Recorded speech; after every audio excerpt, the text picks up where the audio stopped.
Still not done. Can you just... Jing, are you doing anything right now? Not right now, but I have to open up my computer. Okay, but can you help me with this? Yeah, is it first speech? Yeah, first speech. It's where I am right now in the doc. Okay, give me a second. Is it the Mr. B long version? Yeah. Mm-hmm. Do you have a paper? Sorry. Oh, I went offline for a moment.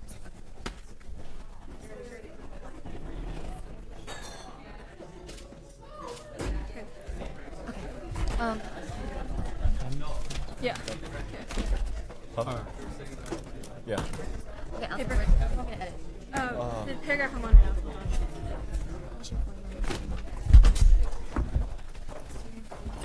Do we have a doc set up? Jing. Yeah. So we're sitting down. Why not?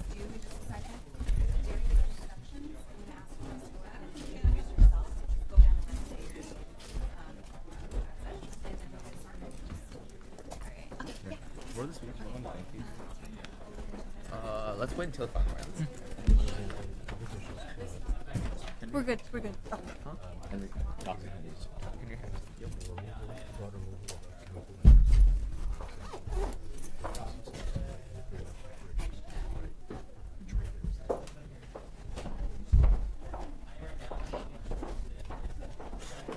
Hi, is there a power outlet somewhere nearby?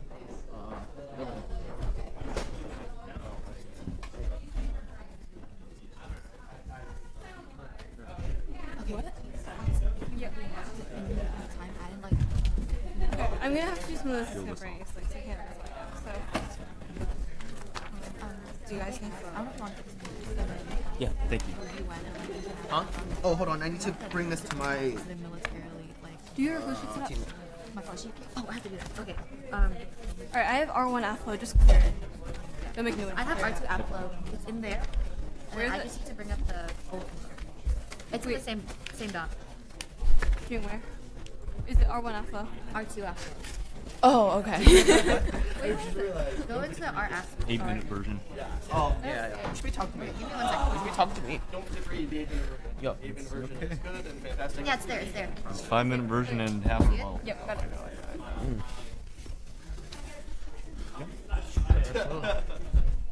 Do you have R2 Alpha pulled up?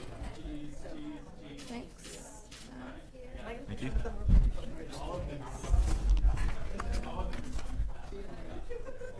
Do you want me to, Mark, do you want me to keep editing on this doc? Yeah. Alright, so I'll rewrite the introduction. Oh, okay, thank you. Sure. Thank you. I'll try. Okay, what new things have you added? No problem. Wow. You're just gonna have to add it as you go into it.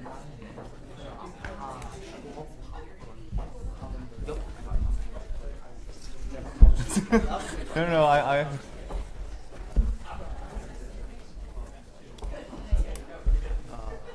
probably.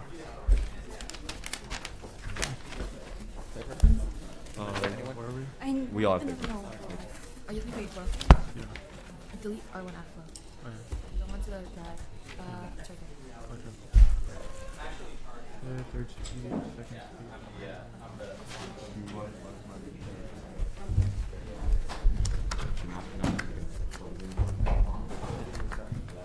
Welcome, everyone. That's loud. Hello. Welcome to the 16th Annual International Public Policy Forum Semifinals. My name is Andrea Sadberry, and I am the Executive Director of this global competition. Founded in 2001, the IPPF is the first and only competition that gives high school students around the globe the opportunity to engage in written and oral debates on issues of public policy. The competition is sponsored by the Brewer Foundation and New York University. This year, 219 teams representing schools in 23 countries submitted qualifying round essays on the topic Resolved. The obligation to provide safe haven for refugees should outweigh a government's right to control its borders. Judges determined the top 64 teams who entered into a single elimination written debate tournament, volleying essays back and forth via email. This process continued for several rounds until the Elite 8 teams were named. Those 8 teams are with us this weekend in New York. The quarterfinal competitions were held just an hour ago. At this time, we'll begin the first semifinal debate between DuPont Manual High School from Louisville, Kentucky, and Beijing Enrich from Beijing, China. And this time, I'd like to invite the debaters to introduce themselves. All right. Good morning, everyone. My name is Allison Tu. I'm the team captain for our team from DuPont Manual High School.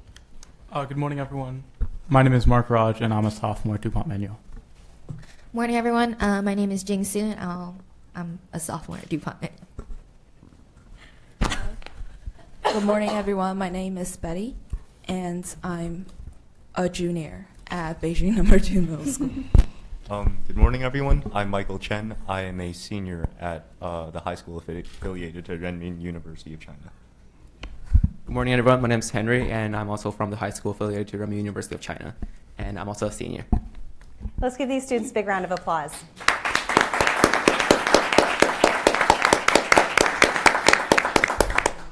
And now to introduce our moderator and judges. Serving as our moderator for this debate will be Mr. Will Baker. He is the director of the NYU Global Debate Program, which extends debate across the NYU network from Abu Dhabi to Shanghai. He also serves as executive director of the Associated Leaders of Urban Debate.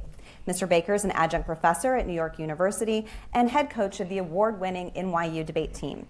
In addition, he is a member of our IPPF advisory board. Our semifinal judges include Mr. Noel Salesi, the annual fund director at Regis High School. He has coached debate at Hunter College High School for over 25 years. He also helped found the International Debate Education Association and for many years directed the Open Society Foundation's Network Debate Program. A graduate of Amherst College and Columbia University, he's helped establish debate programs in over 40 countries around the world. Mr. Salesi is also a member of the IPPF Advisory Board. Ms. Christina Tulungan is the director of debate at Notre Dame High School in Sherman Oaks, California. Her students have reached the elimination rounds at many leading tournaments, and 3 of her teams have qualified for the Tournament of Champions in the last 2 years. Ms. Tulungan was a 4-year CETA NDT debater at the University of Southern California. She's a longtime member of our IPPF Topic Selection Committee and is now a member of our IPPF Advisory Board. She also coached the 2011 second place and 2010 third place IPPF teams. Mr. Trey Smith is the New Mexico District Chair of the National Speech and Debate Association and the Executive Director of the East Mountain High School Foundation. He has coached multiple teams to the Elite 8 rounds of the IPPF. A two-diamond coach with the NSDA, Mr. Smith has coached over 50 students to the national tournament, including multiple national finalists and the 2012 National Student of the Year. In 2015, Mr. Smith was named the Outstanding Speech, Debate, and Theater Educator for Section 6 of the National Federation of High Schools. Ladies and gentlemen, a round of applause for our distinguished judges and moderator.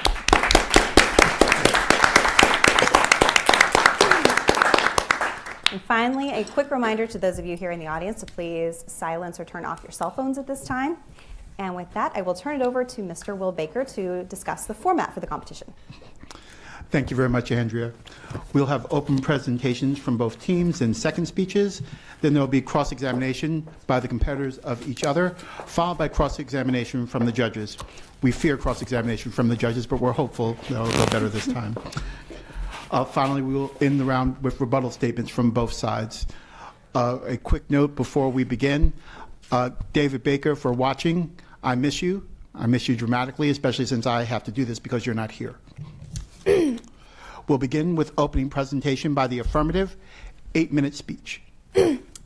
Great. So before I begin, I would first like to thank several people. First, I'd like to thank the IPPF, the Brewer Foundation, and New York University for sponsoring this competition and giving us a unique forum to hone our writing, critical thinking, and speaking skills. I'd also like to thank Ms. Andrea Sadberry, the IPPF's Executive Director, and to the judges, ambassadors, and volunteers who make this event possible. I'd also like to thank our coach, Mr. Battaglia, or Mr. B as we call him, for his unflagging energy and guidance, as well as our parents and family for their steadfast support over these many months of competition. And last but not least, to our to our teammates who are here with us today, and without whose help we would not be on the podium. We'd also like to congratulate all the other 7 teams who made it to the final rounds and extend a special congratulations to our opponents from Beijing and Reach. We look forward to a spirited debate. And with that, if everyone is ready, let me get set up very quickly, and then I will begin. Okay. Not since the aftermath of World War II has the world seen such a tragic and dangerously destabilizing cascade of refugee suffering and death. An unprecedented 21.3 million refugees, more than at any time in recorded history, have been displaced by conflicts across the globe, and experts warn convulsions will persist at this scale for years to come. While the sheer human pain of this crisis compels the world's attention on humanitarian grounds, the costs of mass displacement are not restricted to refugees themselves.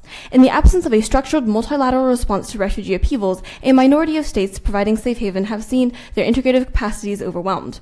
Resulting bottlenecks and stresses have boiled furiously over borders, roiling regional and global politics and fueling conditions for political uprisings, xenophobia, social conflict, and radicalization that threaten world order. Such an explosive status quo is neither sustainable nor necessary. States have it within their power to fashion a responsibility-sharing covenants that diffuse tensions and provide protection for the world's refugees. Thus, because to truly solve the problem, we believe governments must subordinate key aspects of the border autonomy to a collective burden-sharing plan, we affirm. Resolved. The obligation to provide safe haven for refugees should outweigh a government's right to control its borders. To begin today's debate, we offer several clarifications. First, in accordance with the UNHCR, we define refugees as those who have been forced to flee their countries because of persecution, war, or violence. Second, we take the resolve's reference to a government's right to control its borders in the strong policy terms it was clearly meant, and regard it as referring to any and every government's sovereign right to control, for itself, its own refugee admittance policies. We exclude lesser day-to-day aspects of control, such as routine border administration and general health and background checks, since they would be necessary in any policy case. Finally, the UNHCR defines safe haven as the right to remain. Further, since refugee stays can extend up to 17 years, we define safe haven to include both temporary refuge and long-term settlement. Contention 1, a multilateral approach to burden sharing in which states cede key aspects of their border rights is the only way to solve the current refugee crisis. As Richard Haass, the eminent president of the Council on Foreign Relations writes, sovereignty is no longer a sanctuary. Long gone, in other words, are the days when governments could afford to see their interests and security in simple black and white competitive terms. In today's globalized, interconnected world, states are simultaneously in competition and collaboration, and sober governments recognize they can no longer insulate themselves from what transpires elsewhere. Indeed, a growing class of global challenges like climate change and nuclear nonproliferation transcend borders and overwhelm unilateral independent attempts at containment and control. The refugee crisis and its global spillover effects are precisely such a challenge, and just as no one state or handful of states can fix the climate problem, no single state or group of governments acting independently can solve the refugee crisis. Instead, as with climate change, mass refugee displacement represents a collective dilemma where local and global interests are intertwined, and where it is in each government's national interest to surrender key aspects of its control to the collective solution. It is precisely the lack to date of such a multilateral approach that is driving the harms of the current crisis. According to Nicole Austrian, a researcher at the University of Sussex, imbalances among the world's nations in distributing the burden for refugees are pronounced and unsustainable. Salil Shetty of Amnesty International found that of half the world's existing refugees, nearly 12 million people are living in just 10 of 192 countries. Worse, these are 10 of the poorest. These 10 are some of the poorest and least well-equipped for the job. Jordan, with a population of 7.6 million, is struggling to accommodate its 2.7 million refugees, almost a third of its population, and is straining under the weight. The result for many of these overburdened states is a destabilizing cascade of resource depletion, cultural conflicts, and squalorous crowded camps filled with hopelessness that serve as breeding grounds for radicalization. Only a shared plan can bring the necessary number of governments to the table and allocate responsibility for both physical resettlement and financial aid commitments at higher levels and across a wider field. Criteria including wealth, population size, and current refugee intake can be used to assess integrative capacity and funding obligations. A binding burden-sharing covenant should be diplomatically organized among states to determine refugee integrative capacity. Both tangible consequences like economic sanctions and the maintenance of national soft power will ensure the following of these agreements.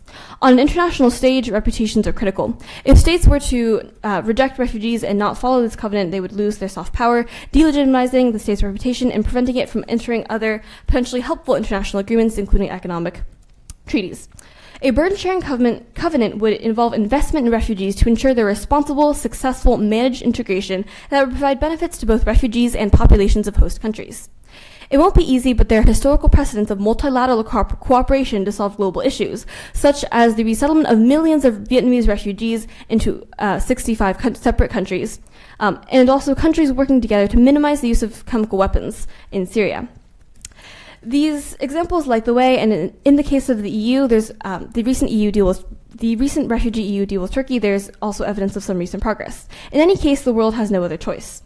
As the scholar Stefan Len notes, after an exhaustive survey of crisis response scenarios, it is highly implausible that uncoordinated action by each individual state will miraculously add up to a positive, comprehensive outcome.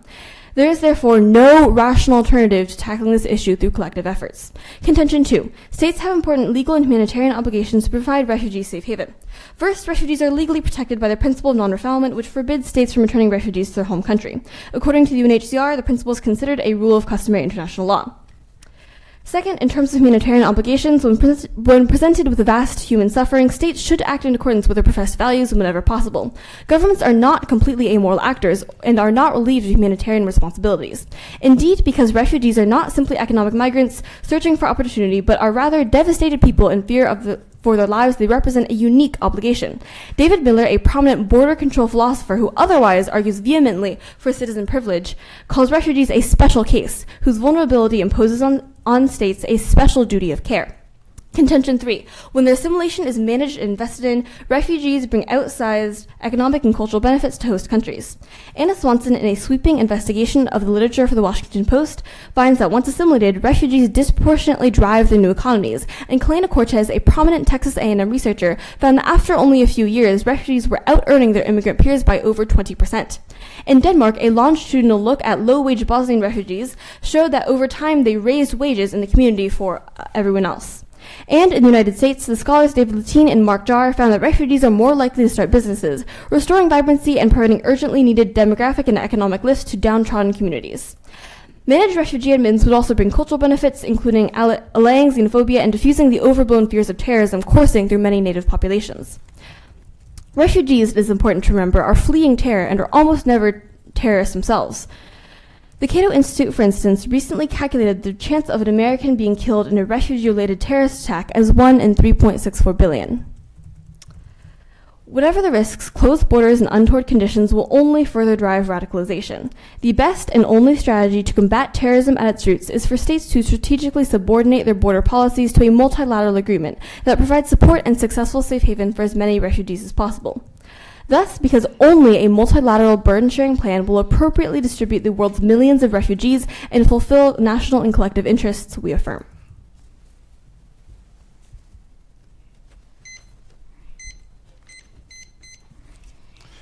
We will now have an opening presentation from the negative for 8 minutes.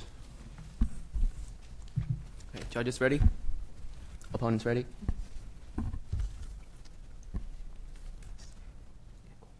We negate the resolution, resolve the obligation to provide safe haven for refugees to outweigh a government's right to control its borders. We offer 2 observations clarifying the affirmative's burden. Observation number 1, obligation versus desirability. Oxford Dictionary defines an obligation as a compulsory action which is absolutely, inflexibly, and universally binding on all parties to whom the obligation applies.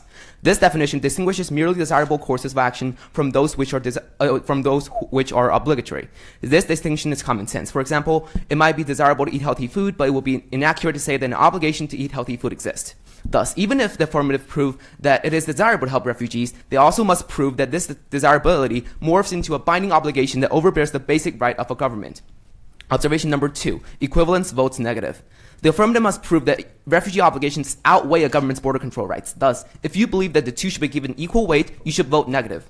With those observations in mind, we offer 2 primary reasons to negate. First, there are no absolute binding obligations to offer safe haven, and second, even if there are, an open border policy is the wrong way to meet those obligations. Contention number 1, international law. International law explicitly provides that government rights outweigh refugee rights. Subpoint A, non-obligation. No legally binding international law obliges governments to grant asylum to refugees. In fact, according to Catherine Vaughan, head of the UN High Commission for Human Rights, the right to be granted asylum has not been included in any legal binding instrument, including the 1951 Refugee Convention. While the 1951 Refugee Convention grant refugees the right to seek asylum, it doesn't legally compel host countries to grant asylum. Ellen DeAngelo, a U.S. attorney for the District of Columbia, notes that this is an uncontested principle in international law. DeAngelo explains that settled notions of international refugee law establish that non-refoulement does not entitle a person to asylum. Subpoint B, international law prioritizes government rights. History and practice support the legal interpretation that rights over borders are specifically preferred over refugee rights.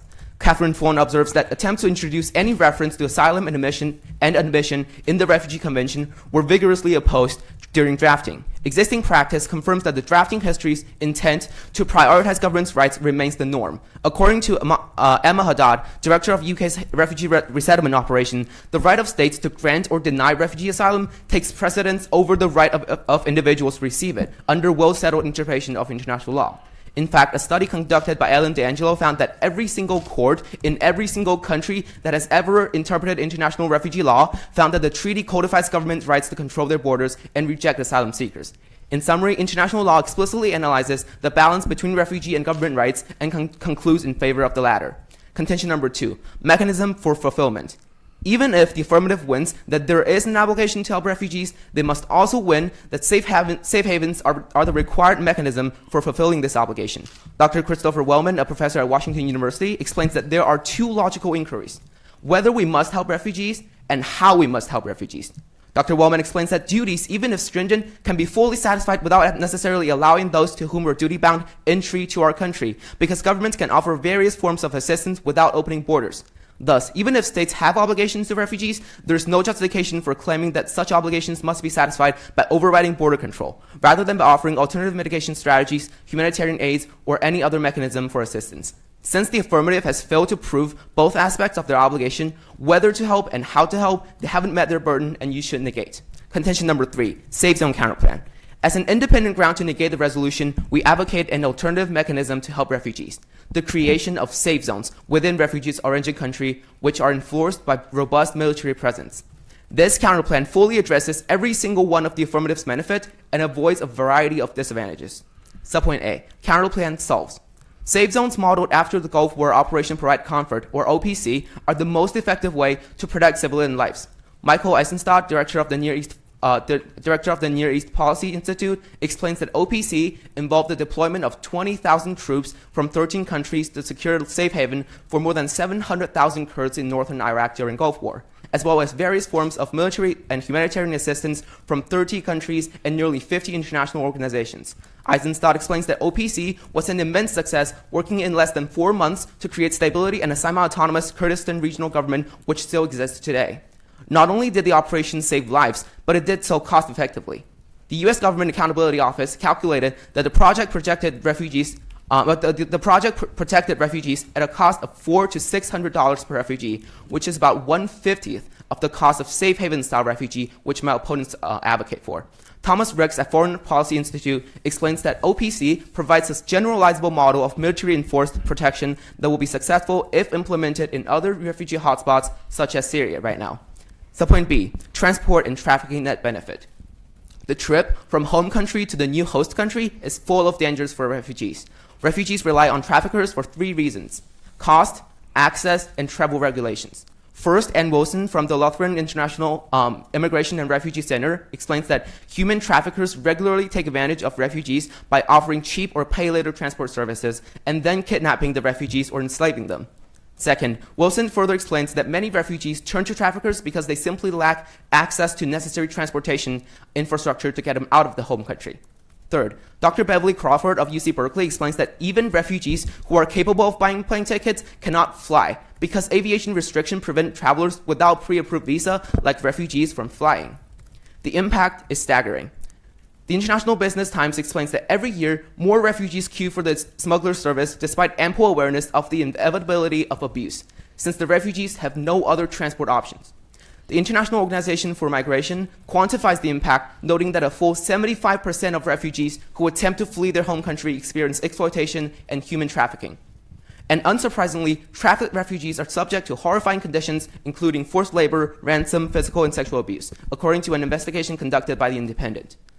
The Affirmative actively worsened these trafficking concerns by incentivizing refugees to seek traffickers to leave their home country. According to Dr. David Gershon from Harvard Kennedy School, the Affirmative would result in significant refugee deaths as they drown from unseaworthy vessels or from exposure to harsh elements. By producing safe zones within the refugees' home country, we'll eliminate the incentive for refugees to travel long distance and also minimize trafficking by removing refugees' needs for international traffickers. A safe zone thus better addresses refugees' needs. For these reasons, we urge a negative ballot. Thank you.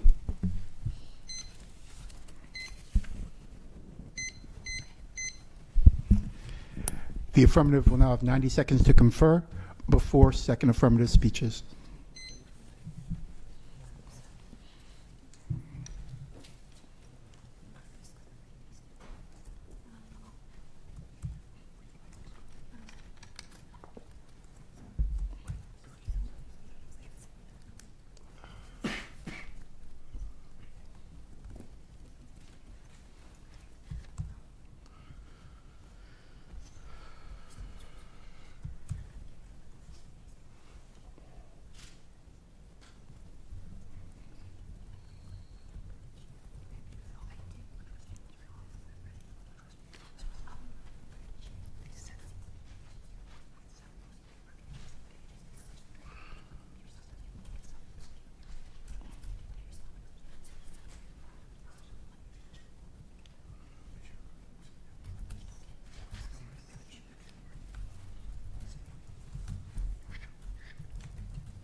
Five minutes, second affirmative speech.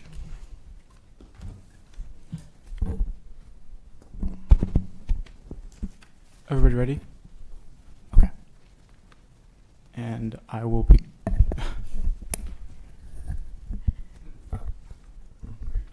And I will begin now. The refugee crisis has reached an unprecedented level and its consequences transcend borders and royal global politics. Our opponents do not fulfill their burden of providing providing solvency for this crisis while still maintaining sovereign control over refugee admittance. While they present a potential solution of creation of safe havens in refugee source countries, our opponents cannot solve for the refugee crisis without burden sharing, and safe zones will actually not provide the actual safety for millions of refugees today. With that, we begin with the observations. The first observation is about obligation versus desirability. However, there exists an obligation to improve the state that you're currently in, and that's the obligation of the government. As we proved throughout the round, by entering into a multilateral agreement, which is in the national interest as well as the collective interest, this would provide the obligation and fulfill this by improving the state, because refugees can be invested in. The second one, moreover, they accuse us of advocating for open borders. However, throughout the case, we explicitly state that we're advocating for burden-sharing agreements where certain countries, sure, would increase their refugee intakes. However, other countries, such as the United States, who are across an entire ocean, would increase aid and things along those lines. We provide specific criteria for these different countries. Moreover, we are the ones who are being responsible and pragmatic here. The solution of implementing a safe zone just isn't going to be implemented, and moreover, we'll talk about that later. Now moving on to definitions. They do not contest our definition of refugee, which provides a significant disadvantage to them. In our definition of refugee, it includes the provision that they must have been forced to flee their country, and therefore the argument about safe haven is only explicitly to internally displaced persons. It's not even resolutional. With that, move on to their first contention about international law. They say that there's no incentive for governments to follow international law. The very first and most important one is the loss of soft power. If governments lose their credibility in terms of following international law, then they lose their credibility, and therefore they can't enter into things like trade deals because they're just not reliable on the international stage. Moreover, non-refoulement is the equivalent of a death sentence to refugees, and therefore if they were to be non-refouled, even though if they were to be refouled, even if there isn't a legal obligation to, there's an obligation to your fellow humans that you shouldn't be sending them to a death sentence. Moreover, government will still do a burden sharing plan anyway, so it's in their national interest to do so, and moreover, you don't need international law for that. Now move on to the second contention about safe havens. They say that safe havens don't necessarily have to exist, and they provide the alternative option. However, safe havens are the best and most exclusive way that countries are able to invest in these refugees. If they're in safe zones, they're unable to invest in these refugees, and they're unable to provide benefits to their own country. We establish the obligation to your own citizens, and therefore you need to continue to increase and provide for safe havens in the own country, not safe zones as my opponents advocate for. Moreover, burden sharing means safe havens are safe and secure and provide benefits for both refugees and the host population because it's within their borders. We don't know what's going to happen in Syria, and as I'm going to next prove, safe zones just aren't safe. So now, let's move on to this third contention and highly contested issue of safe zones. First, as I mentioned at the beginning, refugees have to cross borders in order to actually be considered a refugee. It's not even resolutional. They're talking about internally displaced persons. Secondly, bringing in the military to invade bringing the military in order to provide for these safe zones invades the right to border control of the country, and that exactly is what the affirmative is saying, that the obligation to provide protection to refugees should outweigh the government's right to control its borders. My opponents are literally advocating for the affirmative because by bringing the military into the country, they're violating their border control because they have the obligation to refugees. This just doesn't even make any sense. Moreover, it's unviable. President Assad has already explicitly denied consent for a safe zone for the Syrian civil war. Though UN approval can circumnavigate regional power, China and Russia explicitly stated they will veto any intervention into Syria. The Serbian massacre is a historical example of how these safe zones are ineffective. UN troops were unable to defend these safe havens, leading to the massacre of over 8,000 men and boys. This brings up a structural problem with safe zones. They're not safe. There are 4 examples of how this doesn't work. And first, once again with the 8,000 deaths, and moreover, Rwanda and Tutsis resulted in a massacre when they tried to implement a safe zones there. And also a safe zone in Sri Lanka was bombed by its own government. And moreover, terrorist attacks would be implemented against these safe zones. Moreover, no-fly zones established in Iraq under the British administration did little to protect locals. These zones were established when Saddam Hussein's forces were significantly weakened and still offered no protection. Moreover, the use of the Moreover, they don't specify whether this would be applicable to every single country since of the resolution's use of the word "a," and therefore they need to specify which countries would use it. And moreover, literally in their own case, they mentioned that 30 different countries implemented the safe zone procedure in OCP. Therefore, is this not a definition of burden sharing, where multiple countries come together in one of these agreements and attempt to provide safe haven to refugees? Thus, vote F. The negative will now have 90 seconds to confer before the second negative speech.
Second negative speech, 5 minutes. Judges ready? Opponents ready? My time starts now. First, let's look at their burden sharing plan. First of all, it is simply infeasible. They do not specify any sort of solvency to that plan. First of all, how are countries going to collaborate on what standards, and how are they going to reach an international standard? Also, what do they do to prevent countries from cheating? As we have proven an example from a Turkey and EU deal that just fell through a month ago in March. According to ABC Media, Turkey took $30 million from the EU and then did not burden share any of the refugees from EU, and instead return these refugees to the EU. Also, this action consequently caused many refugee suicides in these camps, which means that burden sharing simply is not feasible. Also, according to the London School of Economics, there is not sufficient international support for burden sharing. The UNHCR does not receive nearly enough funding for that to be feasible. Also, look at their evidence from the University of Sussex. Their own evidence proves that there's ineffective distribution in burden sharing. According to Nicole Austen from University of Sussex, resettlement is unlikely to offer a substantial solution to the overburdened states hosting Syrian refugees. The roughly 40,000 places offered by Germany and the United States pale in comparison to the 3.7 million registered refugees residing in Jordan, Lebanon, Egypt, Iraq, and Turkey. Simply, there's just not a proportionate distribution in burden sharing right now. Also, apply our human trafficking contention as an answer to burden sharing. Their burden sharing exacerbates smuggling because we need to distribute refugees to more countries, which leads to more travel and more and increased likelihood of human trafficking. According to Eric Neumayer, in 2004, a physical reallocation of asylum seekers will clash with the role that historical and language ties plays for asylum destination choice. Asylum seekers can be expected to resent and resist a reallocation to poorer destination countries and to countries with which they have no connection. They will regard such reallocation as unjust and are likely to try to revert over time their deflection to undesired destination countries, if need be, by illegal means, which means that all the burden sharing does is exacerbate human trafficking and apply all of our disadvantages of human trafficking. Human trafficking is, refugees are susceptible to human trafficking because it provides much cheaper transportation, and also there's the heavy lack of transportation infrastructure leads them to be more susceptible to human trafficking. However, our Safe Zone Counter Plan solves this disadvantage by providing no incentive for refugees to travel internationally, and no incentive for refugees to accept the transportation by human traffickers. Now moving on to their second. Also, look at their Vietnam example. The Vietnam burden sharing plan took 10 years just to allocate 1.7 million refugees. There are much more refugees currently right now simply from the Syrian refugee crisis, which shows how burden sharing takes a very long time and is not efficient nor feasible. Move on to their second contention about legal and humanitarian obligations. First of all, look at non-refoulement. Non-refoulement does not provide the obligation for every single government to open up borders and accept refugees. It only states that the governments who have signed the treaty, which is very limited, has to help these refugees in some way and not return them to the frontiers of conflict, which means that we can help them through safe zone counterplans and many other methods. In order for them to meet their burden, they have to prove that safe haven is the only method that can be implemented in order to meet non-refoulement. Also, look at our D'Angelo evidence about how the right to border control invariably outweighed the obligation to provide safe haven in every court ruling in every state that has encountered this conflict, which means that historically the right to border control has outweighed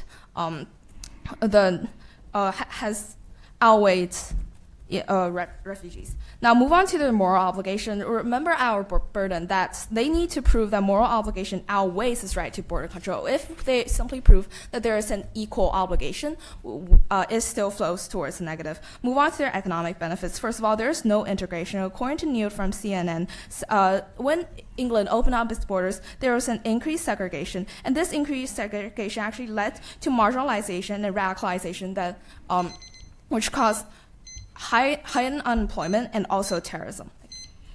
That's what We will now begin the cross-examination period. A couple of quick reminders. First, each team member must ask and answer one question. And second, both questions and answers should not be any longer than 1 minute.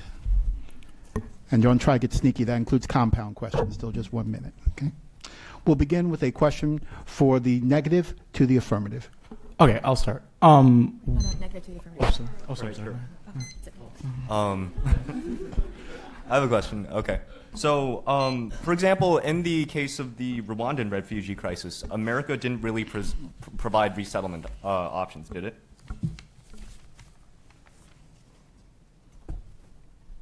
Okay, wait. So in The U.S. kind of just let the Rwandan genocide happen.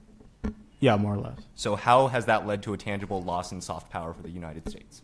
So my point there was that when you're entering into these international agreements and things along those lines, also or entering into these multilateral cooperations, when you pull out or you don't continue to uphold your obligations, that's when you lose your soft power. So, for example, first example will come to mind as Trump's pulling out of the Paris climate agreements, people around the world are just continuing to not respect the United States in terms of international. And what's the impact of that? Not another follow-up. We're going to get a question from the affirmative for the negative now. Okay. Yeah, I'll start.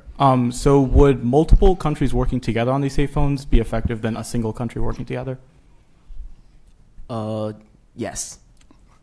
Okay, so how is that not burden sharing? Because if you look at the resolution says, hold on, let me pull up the resolution. The resolution says, the obligation to provide safe haven for refugees should outweigh a government's right to control its borders. Realize that in this resolution, there's only one actor. It's called a government, which means that the obligation and the right to control its borders both belong to this same government. So countries that are okay. So the countries that are sacrificing the border control rights are the same countries that have the obligation to provide safe haven. Question for the negative to the affirmative. I have a question. So somewhere around in your contention 2, you mentioned this law called Law of Soft Power as a justification for the legal refuge, like the legal obligation. I'm really curious. So since if countries don't follow these laws, they lose soft power, isn't that an incentive, not an obligation, to follow these laws? And anybody but Mark. Okay, sorry.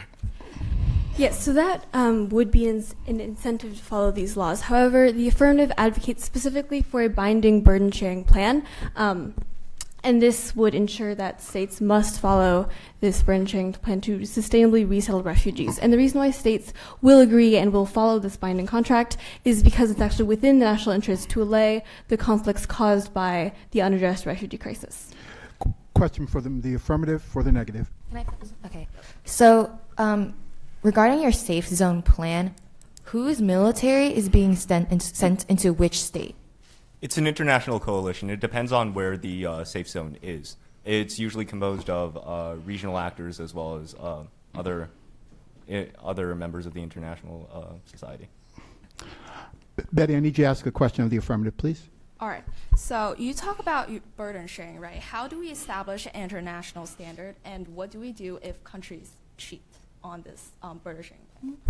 So as I stated before, this burden-sharing plan will be a binding agreement, and hypothetically, this burden-sharing plan would be organized diplomatically among countries. So, for example, going along with the example of climate change as a global problem, the organization of the Paris agreements at the Paris conference, a similar conference could be created for this burden-sharing plan. And the reason, first, why countries would agree to this plan is because, as I stated before, it is within the national interest to mitigate the harms of the current crisis. You can see that the refugee crisis has led to problems such as the EU threatening breakup.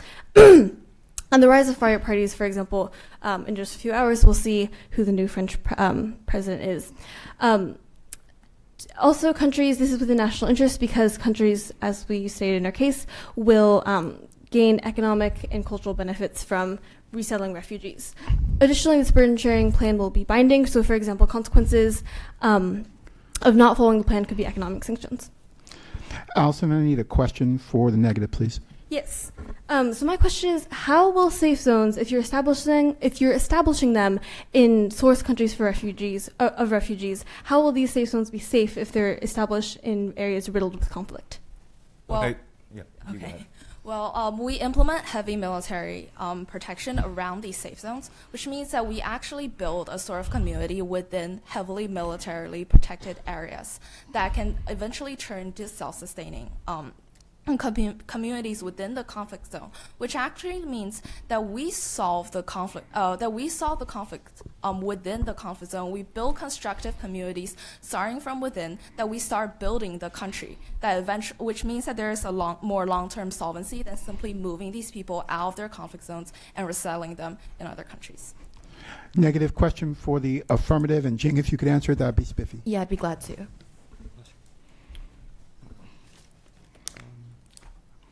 All right, so you talk about economic benefits, right? But we have shown that it is heavily reliant on successful integration, and successful integration has not been happening historically.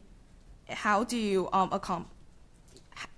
accomplish full integration, and where will these benefits be if there is not any integration? Okay, yeah. So the argument that currently there are no economic benefits from resettling refugees and the integration argument that you just made, that's heavily dependent on the status quo. So as the affirmative, we are not advocating for the status quo. As we've stated time and time again, we're advocating for a multilateral burden sharing solution. And you can bring up all the examples of failed burden sharing that you want, but the fact of the matter is our burden sharing argument is unique, and we have new qualifiers in place in this burden sharing agreement that differentiate from the past. Can I have a follow-up? Say pretty, please. Pretty, please. Okay. Okay. So how do you positively prove that burden sharing is feasible if all we've had is failure so far? Okay, yeah. So as we've seen before, the refugee crisis is a relatively recent crisis. So there hasn't been really like you can't just go into it knowing exactly what to do. So we can learn from those mistakes that those burden sharing agreements make and improve that in our new burden sharing agreement. It's like how when you do or if you look back towards, I really hate quoting this, but like Edison, it took him 1,000 times to make the light bulb actually work. So perhaps for us, it'll be very, very difficult, and it may take a while to actually make it a feasible, or no, it is feasible, but to make it actually a great plan. But at this point, it's really the only solution we have to solve this mounting global crisis. Affirmative question for the negative. So with the resolution, you brought up in an earlier question about a government, it's the one that's bringing the military in. So which is it, the outside actors that are bringing in the military into like Syria, for example, is that the government we're talking about in today's round? Right, we're saying that instead of the government opening its borders to refugees, in other words, providing safe haven to them, the government should be the government should be providing safety in the country where refugees are coming from. In other words, they should be providing safe zones within the countries where refugees are. Got it. Thank you. Negative question for the affirmative.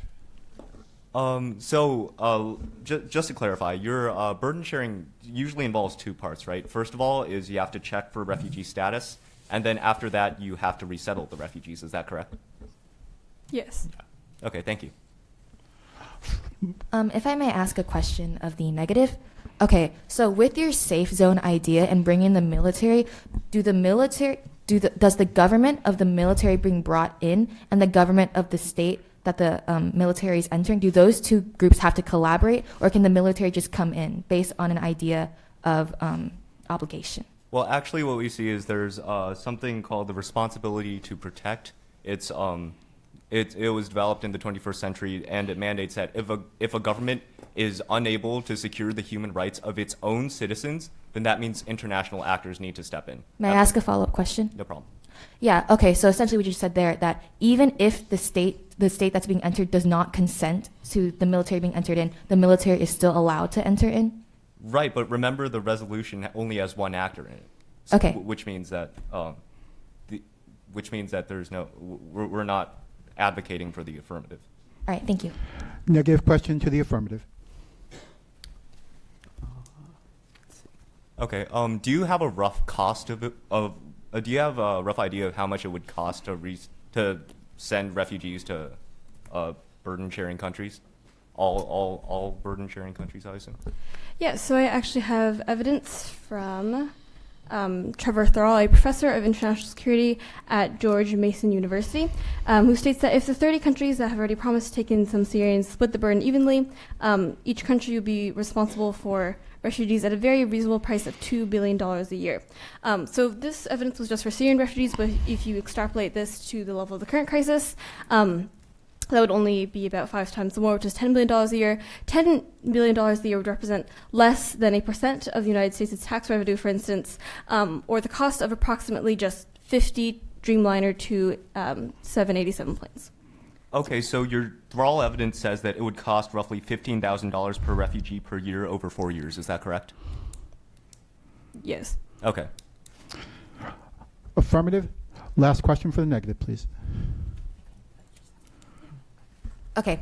I would just like to ask the negative, what exactly constitutes a breach of a government's right to borders?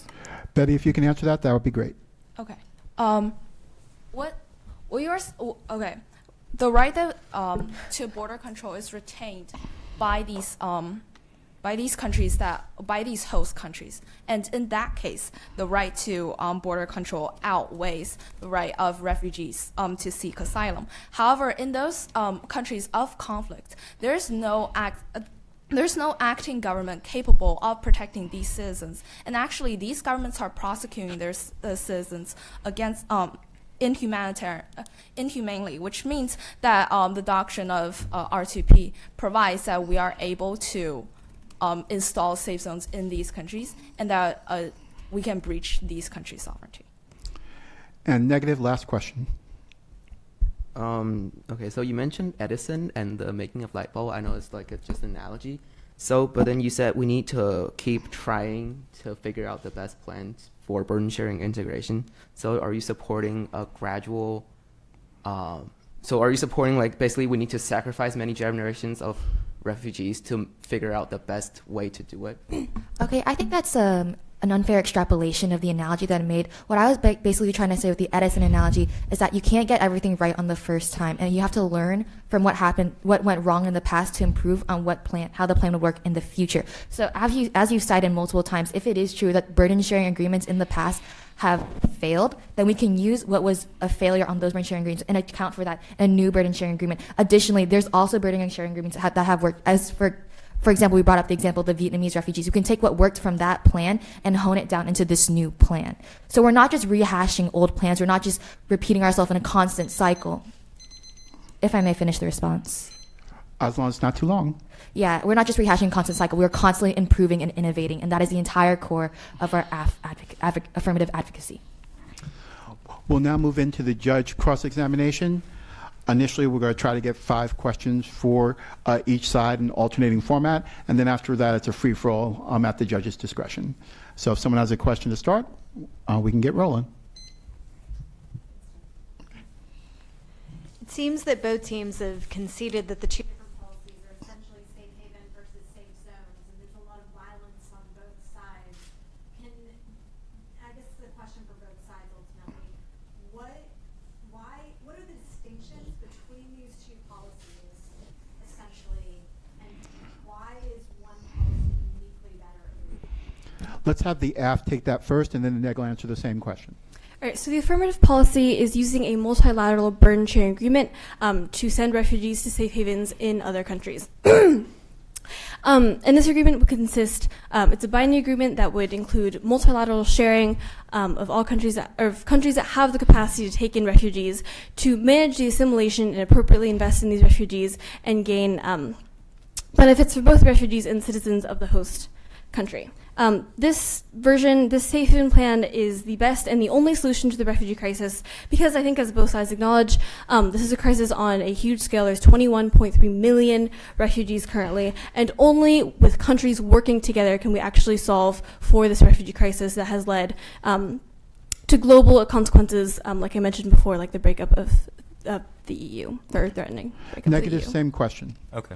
So it basically boils down to that we have a successful president and they don't. So on our side, we have Operation Provide Comfort. We'd like to extend our case and say that saved 700,000 Kurds in Iraq. And on their side, they basically provide two main examples that they've extended. First of all is Vietnam. We provided you evidence in our second speech saying that it took 10 years to settle 1.7 million refugees. So it's a long time frame. And another response they provide is the Europe and Turkey deal that currently happened. But once again, in our second speech, we've said that that's only led to more refugee suicides because Turkey stepped out of the deal. So basically, they're allowing more refugees to die because they don't have feasibility worked out. Well, we have a safe precedent to work on, which is Operation Provide Comfort. And also, we provide two net benefits that the affirmative cannot provide. First is traffic and transport. In a world that has safe zones, refugees don't need to cross international borders and seek international traffickers. So only last year, 5,000 Syrian refugees died on their way to their host country in Europe on the Mediterranean Sea. We eliminate these casualties because if we have safe zones, we don't need traffickers and refugees don't need to seek smugglers. And the other net benefit that you'll have to talk about later because that's 1 minute. Okay. Next question. Let's talk about Syria for a second. As I understand it, your position, I'll direct this question to you, Michael. Mm-hmm. The United States and the EU does not have an obligation to accept Syrian refugees. It could instead use their military might, which is substantial, to create a safe haven in Syria for internally displaced Syrians, correct? Yep. Okay. But that would seem to go negative. But now let's say President Assad, this questionably legitimate sovereign of Syria, he's not so keen on this plan. Uh-huh. He does not want a foreign military creating a safe haven within his borders. Are you saying Assad is obligated to allow a foreign military to create a safe haven within the borders of Syria or not? Because if you're saying he does, how are you negating the topic? Okay. So thanks for asking that. Let me clarify. So the thing is, because the home government, it's persecuting these refugees, we don't require it to have an obligation. In fact, in Operation Provide Comfort, Iraq did not agree to the safe zone either. But we were still able to implement a safe zone and save hundreds of thousands of lives. So we don't affirm the resolution because the home government does not necessarily need to consent. And in fact, because the home government is the source of persecution, they probably won't consent. So the home government does not have a right to control its borders. So under the international clause of responsibility to protect, if the government does not provide enough, so if the government is persecuting its own citizens, it doesn't really have full total control of the sovereignty, and then other countries get to step in and keep these citizens safe. That's what the responsibility to protect specifies. Once again, we'd like to clarify that the resolution only specifies one actor, in which we're given a choice for a single government to either open its borders or to provide a safe zone inside the country where refugees are coming from. Trey, why don't you jump in? My fellow judge just used a phrase that I think went fairly ignored throughout the debate, the government's right to control its borders. I think this is probably like 50% of the debate. It should be. So what I'd like to ask both sides is, can you give at least one, maybe two examples of how are these two in conflict, the obligation to provide safe haven and the government's right to control borders? When have those ever been in conflict? And then after you give me an example, how does that example support your interpretation of the resolution? Let's kick this to the affirmative first. Yeah, if I may answer this question. So we did address this in our first affirmative speech. The right to control borders, as we stated before, excludes day-to-day borders, which is obviously not that important in this round at this point. But what this allows for us to say is that when a government cedes its right to control borders, as in when it allows for its borders to be compromised in order to let in these refugees, that is an affirmative advocacy. And furthermore on that point, as for the right to control borders and how it links into our affirmative advocacy, in order to have a multilateral burden sharing agreement, countries will have to accept that part of their borders, they have to cede some of the absoluteness of their borders. They will have to cede their right to border control in order to let these refugees in. Essentially what we're saying is that when a refugee comes to the border of a country that they desire to come to and asks for a safe haven, we can't just send them back because we are exercising our right to control borders. Negative, anybody but Michael. Okay, so the resolution asks us to compare the obligation to provide safe haven and the government's rights to control its borders. Now, if you may go back to our contention number 1, international law, subpoint B, international law actually prioritizes government rights over the obligation to provide safe haven. So Ellen D'Angelo, a U.S. attorney for the District of Columbia, we cited, says that found that that every single court in every single country that has interpreted international refugee law found that the treaty codifies government rights to control their borders and to reject asylum seekers. So basically, in every previous court decision that has made on whether obligation outweighs the government's right to control its borders, every court, including U.S. Supreme Court, Britain, and the EU, and Inter-America Court of Human Rights, and the High Courts of Australia, and as well as Canada, ruled that obligation to provide safe haven does not outweigh a government's right to control its borders. So that's why we think there's no legal obligation for government to do it. Could I do a quick follow-up? Of course. I think you both gave a good explanation of how you interpret that phrase. I didn't hear a single example from either answer. So could you just say, here's an example of where this has happened, here has been when these have been in conflict, and here's how it all shook out? From, if you're going to take the first swing at this.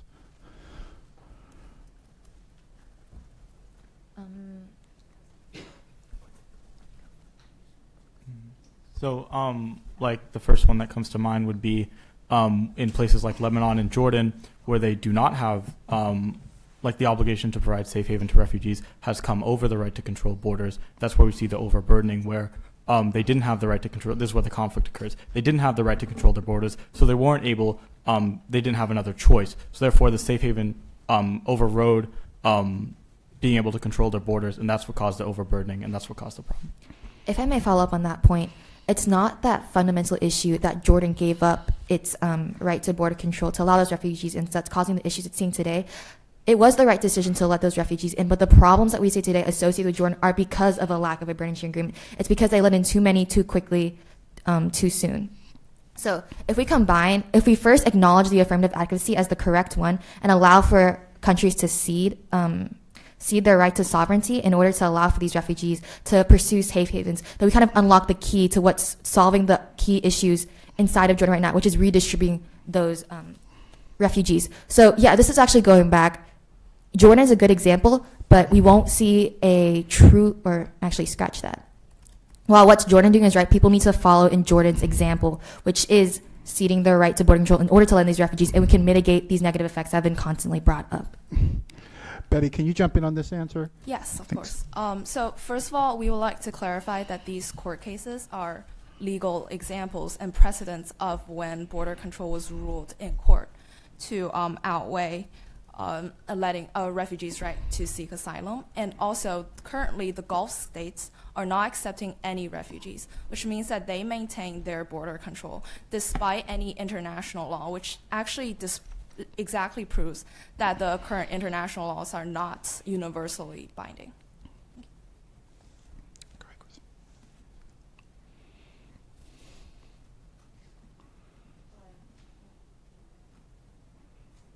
Anyway, you can hear me.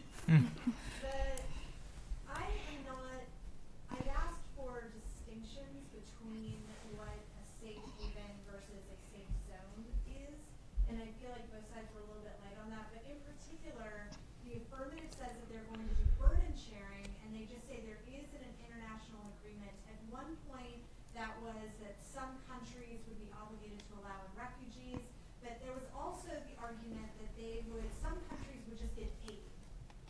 Why would that be an example of a government ceding its right to control its borders if all they can do is throw money at the problem?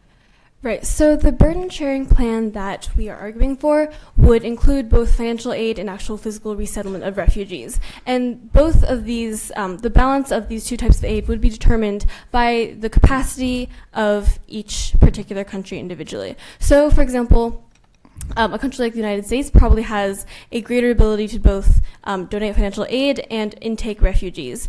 There may be some countries, and this could be decided, for example, in like the hypothetical diplomatic summit that we were talking about, to organize this plan. But might be some countries that were completely unable to integrate refugees into society, but would still give financial aid, and all of that aid working together would work to solve the refugee crisis. All refugees would be resettled in countries, and that would consist of the safe haven being given. But just to clarify, not all countries would be obligated to accept refugees. Right.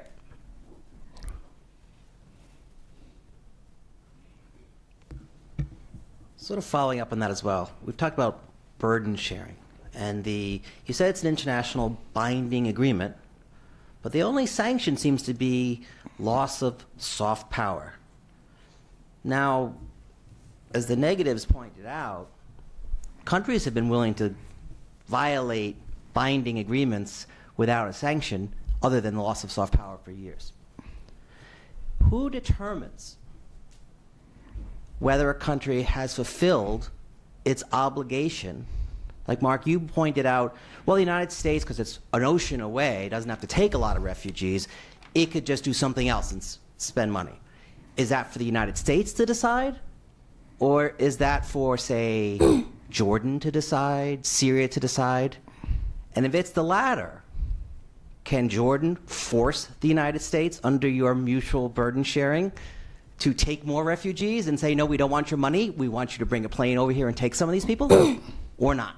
Okay. So with that question, so essentially my point there was that in this conference that we were describing, all the countries would get together. They would essentially assess each other's integrative capacity. So places like Sweden wouldn't have, and other like places up in Northern Europe would have much more cultural conflict with these refugees because of increased, because it's mostly culturally homogenous there. Places like the United States would have increased difficulty with bringing the refugees across the ocean, but that doesn't exactly bar them from not bringing them over. So with that, at this convention, we envision places like Jordan and like Lebanon would be working with the United States and cooperating in terms of in what each of them assesses to be the integrative capacity of the United States. Ultimately, the United States would be able to determine, would know its citizens best. It would know what its government can and cannot do. But by working together with Lebanon and Jordan, they would be able to essentially increase the number of refugee resettlement, or decrease the number of aid, or vice versa, in order to alleviate the problem as each sees fit. Could we just, let's pin this down. Let's say we're at this convention. Yeah. The U.S. says, we don't want any more people. All the other countries at this convention says, you're the wealthiest country in the world, you have lots of planes that can fly over oceans, you need to take more people. Can the United States say no or not? Okay, if I may field this question, I feel like the fundamental divide that's in understanding between this debate is that it's not whether or not the country will either accept refugees or give out financial aid. It's to which degree they do each. So, for example, in a country like Jordan, they may not have they may have more capacity to accept refugees than give out financial aid. So as such, they might prefer to accept more refugees than give out financial aid. However, for the United States, maybe it has more capacity to accept financial aid or to give out financial aid than to accept refugees. So it might choose to give out financial aid to a greater degree than it does to physically accept refugees. However, the thing is, there should be, in this burden sharing agreement, countries will be forced to at least physically resettle some refugees or give some financial aid. It's not one or the other. It's to which degree both are performed. Jing, just to clarify, Noel's asking, Noel accepts that and understands he's really smart. He's asking a second level capacity question. His question is, when those assessments are in conflict, does the host nation whose capacity is in question make the final decision, or does the conference at large make the final decision? That's what he's trying to get you all to take a side on. Okay. Right, so if I can clarify this. So basically, this would be something that would be decided in the diplomatic relations between all countries agreeing to this plan. So that could be something that would be evaluated between all these countries, but eventually an agreement to both a degree of refugee resettlement and the degree of financial aid given would be reached that would be able to resettle all refugees. So basically the party, I think this is what you're asking, the party that would be deciding whether the United States, for example, has fulfilled its obligation would be determined at this hypothetical conference. For example, that could be a body like the UN. Still not really sure you're answering the question. As we kind of know, the UN allows one country on the Security Council, or several countries, to veto. Are you going to give the United States a veto?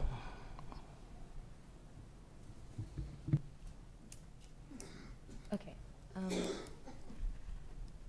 All right, so I think to address this question, the reason why we propose the burden sharing, or the reason why a burden sharing agreement will be followed is because it's within states' national interest to follow the agreement. Because, as we stated before, the refugee crisis has led to the roiling of global politics and destabilization around the world. So states would have an incentive to agree to terms that would allow the resettlement of all refugees. So addressing what you said about the United States being given a veto, again, like I think the specifics of this could be decided at this hypothetical conference that we've been discussing.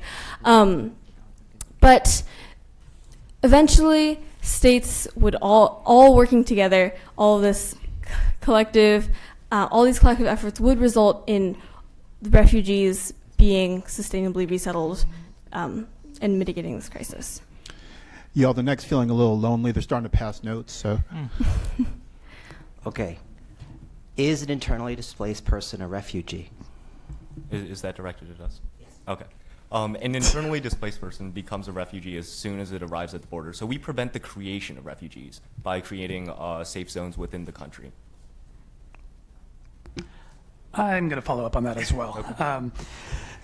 So it feels like the debate's going to come down to like burden sharing versus safe zone, but it also feels to me like both of those plans don't meet the definition of a refugee. So when I go back to the very first definition of what a refugee was that Affirmative brought up, this is a relationship between the country where this person arrives, right? So first of all, if it's a safe zone within the country, they're not refugees. So that's completely not topical. We're not even debating that. And if we're talking about burden sharing, you know, if a refugee leaves Syria, goes to Greece, that they're only a refugee in Greece. We're talking about Greece's responsibility, what they have to do. So whatever America or whatever Northern Europe can provide, that's not really part of the debate either. So I'm looking for a good answer from both of your sides, since we're really coming down to these two sort of plans, but both of them are really kind of outside the realm of refugees, according to the definition we have on the table. Let's start with the neg and then go there. They want you to bring it back to the topic. Let's see if you can explain it. All right. So remember in our neg contention one, we talk about how there's no obligation to provide safe haven for refugees. Our opponents have conceded this in the crossfire, basically only with the rebuttal on soft power that doesn't really serve any impact. So we're saying that there's no obligation to refugees, but that we can meet our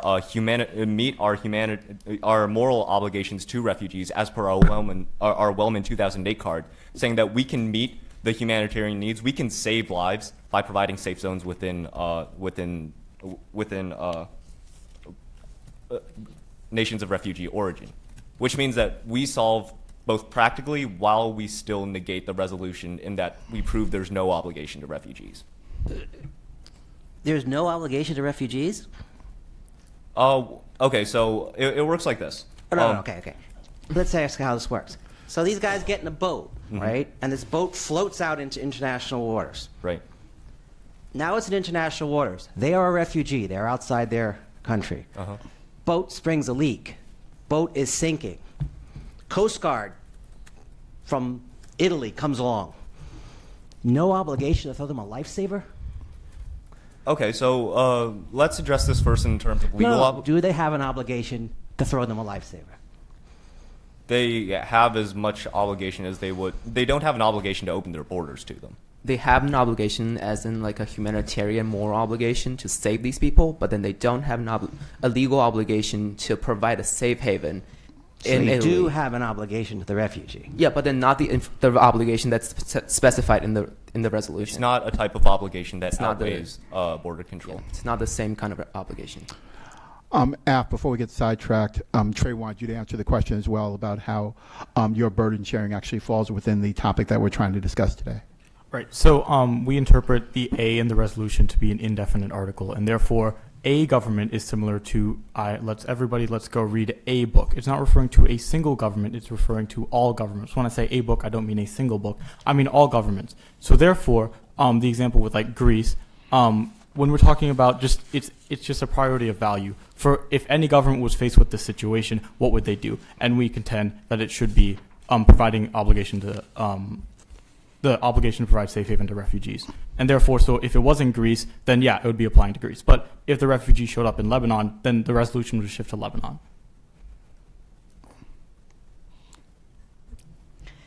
Doesn't that indicate then a universal obligation to open one's borders?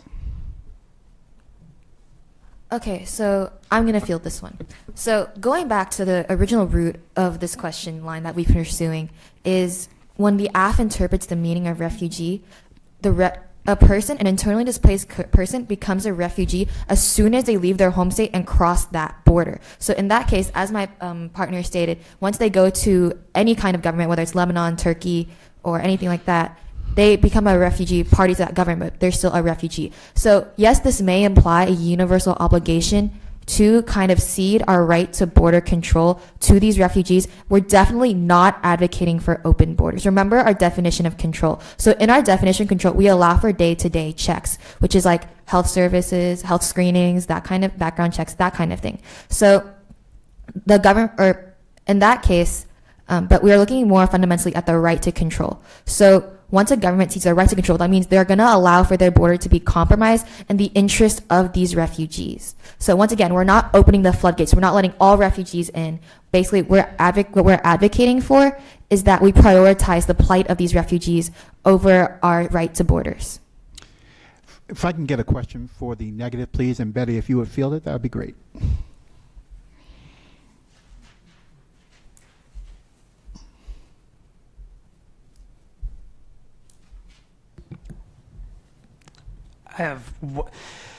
So it started with what Affirmative said in their first, I think it was in your second contention, you said governments are not amoral actors, right? And so your argument is that there has to be some sort of level of like humanitarian part on a government when they interact.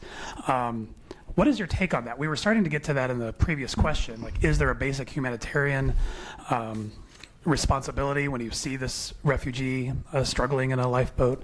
Do you see, like, are governments not amoral actors? Do you feel like they have to be just always making kind of cold-hearted decisions because they're governments, so they don't make the same decisions that individuals do? Is that kind of your interpretation of the resolution, or is it primarily just based on the legality of it? Actually, what we're saying is that governments can fulfill their moral obligation towards refugees through other ways without opening their borders. And we have provided this safe zone counter plan among many other methods that are available to governments to fulfill their moral obligations. And also, what we are saying is that in the legal sense, there is no binding obligation for the government to open up its borders, and that the government's right to control its borders is either equal or outweighs its obligation towards refugees, its moral obligation towards refugees. Following up on that, we talked about the safe havens, and are you arguing that a country has an obligation to provide that safe haven for internally displaced people?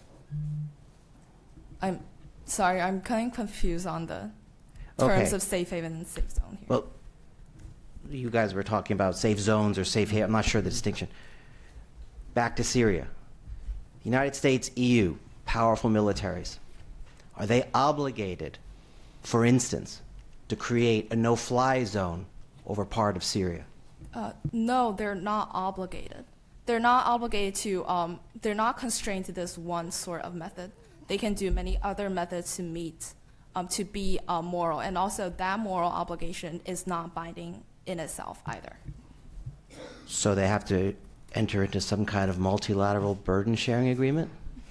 It's not burden sharing because they're not accepting refugees in. Their plan stipulates that you accept refugees in. That's the only part of their plan that supports their advocacy. While on our side, we can have international cooperation, sure, but that doesn't affirm. What international cooperation does in our case is it proves that we don't need to open up our borders because countries can form an international coalition to provide a safe zone instead of a safe haven.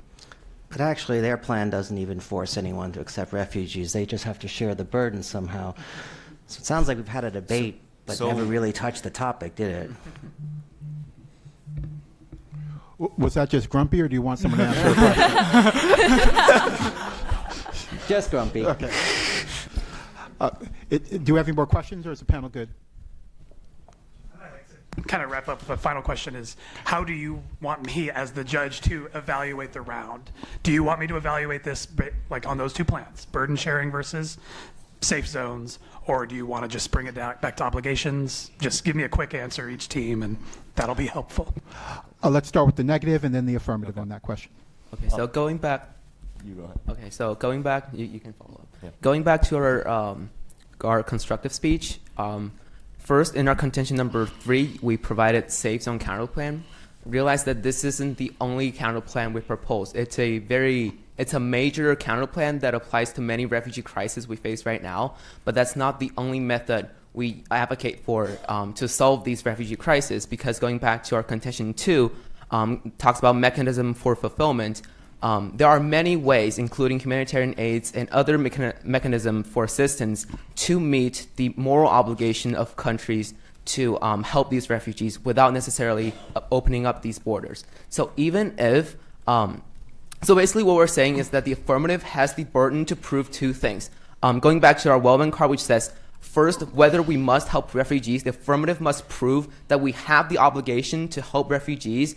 And second, we need to help refugees by opening up borders, which is how we help refugees. In order for the affirmative to win, they need to prove to you first that there is a legal obligation for countries to provide safe haven, which they don't. And second, opening up borders is the only way to solve the refugee crisis, which they haven't proved because their burden sharing counterplan isn't even like opening up borders to receive refugees. That's why I think you should be voting for the negative.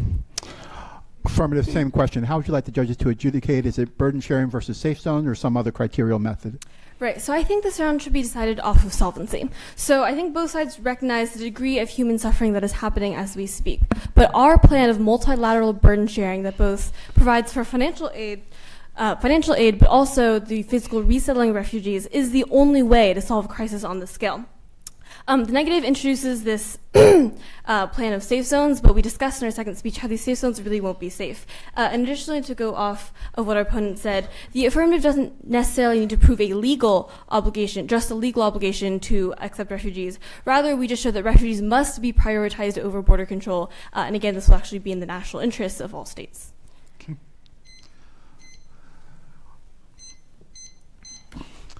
We'll now move into our rebuttal statements, beginning with a 5-minute presentation by the negative. All right. My time starts now. First, let's address the resolution topicality. I agree the topicality has been super muddled in this debate. Let me try to clarify. So first of all, we'll talk about why we don't actually affirm. So our opponents have said that a government can mean any single government in the world. We're fine with that. However, the resolution only applies to a single government at a time, which means that the conflict comes from whether a government provides safe haven or whether a government chooses to close its borders on refugees. So in our plan, our safe zone counterplan, we're not asking Syria to have an obligation to provide safe haven for refugees because that's not happening because they're persecuting their own citizens, which means that our safe zone counterplan doesn't actually fall within the confines of the affirmative advocacy. Second of all, the resolution talks about how there's an obligation to provide safe haven for refugees. If we negate this premise that there's no obligation to provide safe haven for refugees, then we have won the debate because we have proven the resolution to be false. So let's go on to our 3 voting issues. Our first voting issue is that there's no obligations in general on states. So once again, extend all of our legal arguments, extend Haddad, which explicitly says that border control outweighs a refugee's right to seek asylum, and also extend D'Angelo, which says that in every single case in which border control has been contested, the government has voted in favor of border control, which means that there is no legal obligation to provide refugees safe haven within the country. There's no legal obligation to open borders. Also, they talk about moral obligations. However, humanitarian obligations of countries don't ever predict whether a country intervenes or not. That's based on the country's own interests. For example, in Crossfire, we mentioned that America basically didn't intervene during the Rwandan refugee crisis, which proves that if there's no moral obligation because the obligation isn't binding. Countries can just choose to ignore it. Next of all, we'll talk about how there's no obligation specifically to open borders. Here, the affirmative kind of does our job for us because in the Crossfire, first, in response to one question, they say that the resolution specifies all governments have an obligation, and then they go on in the answer of another question to say that not every single country has an obligation, only some pertaining to pertaining to burden sharing. So I don't think the affirmative just doesn't meet the resolution in terms of its advocacy. Also extend our Wellman 2008 evidence, which talks about how open borders isn't necessarily the way to solve this problem. We provide to you a safe zone counterplan, which also solves. In fact, it solves better because it actually has feasibility. And also, they argue about how countries can provide humanitarian aid. This doesn't work for them because they're not allowing a safe haven to refugees to outweigh border control, as explained in the cross-examination. And also, so basically, humanitarian aid actually works in our favor because we are capable of fulfilling moral obligations without having to open our borders if moral obligations exist. So next of all, we'll talk about solvency because the opposition wants to talk about solvency. So they pretend to have solvency because they offer a treaty, but they don't offer solvency for the treaty itself. So like they say the treaty will happen and then good things will happen after that, but they never prove to you that the treaty will ever happen. Having a world in which every government works together to share the burden of refugees without complaint and without backing out is basically, it's on the same level of an assumption as assuming a world in which refugees just don't exist at all, because governments aren't going to cooperate together. So we'll talk about why our solvency outweighs. So first of all, there's no international support for burden sharing because the UNHCR actually is running out of money, as we provided in our second speech. Well, second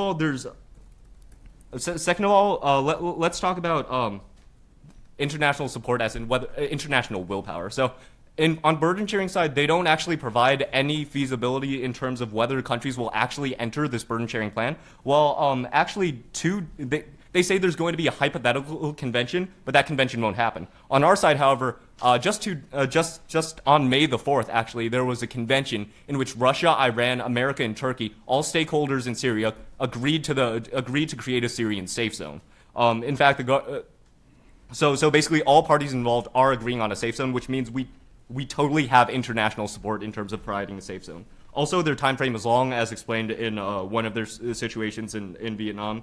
And also that there's simply not enough resettlement going on presently to say that burden sharing will eventually happen because, once again, extend their own evidence. Nicole Ostringe says that the current path of burden sharing isn't enough to provide for the millions of refugees that are currently the millions of refugees. And also, once again, let's go back to saving lives.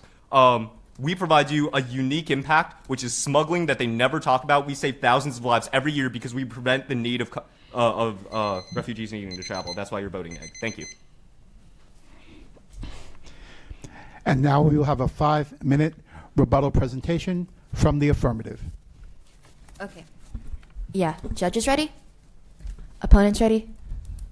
All right, and I will begin now. To summarize today's debate at a high level, we contend that a multilateral burden-sharing agreement is the only way to address the refugee crisis, while our opponents promote an unrealistic solution of the creation of safe zones in countries clearly riddled with conflict. Now, considering topicality, how we adhere to our topics is actually through our definition of A, our definition of control, and our definition of refugee. First of all, addressing the definition of A. A, as we said before, refers to any government. So we're looking at the resolution through the lens of what any government would do, not a specific kind of government. Therefore, this leads into this definition of refugee. So a refugee is anyone who is actually even left, once they leave the borders of the country they're trying to escape from, they become a refugee. This is where you can see a key divide in the debate, which is that the negative never actually addresses that, because once they still stay in their country in these states that they talk about, they are 100% an internally displaced persons. There's no way for the negative to frame that as a refugee. Okay, and finally, on our definition of control. We're not advocating for open borders. We're not ceding all forms of control. We're still allowing for the day-to-day, once again, health checks,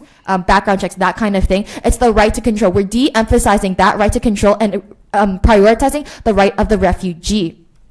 So really what we're seeing is that we're compromising. We're not opening our borders completely. We're compromising borders to allow for these refugees to come through. And this is how we link into this in the burden sharing agreement. As my partners have stated multiple times, the burden sharing agreement entails both physical resettlement and financial aid, not one or the other. So at some point in this multilateral burden sharing agreement, it might not be all at the same time. It might be at different times. It might be at different degrees.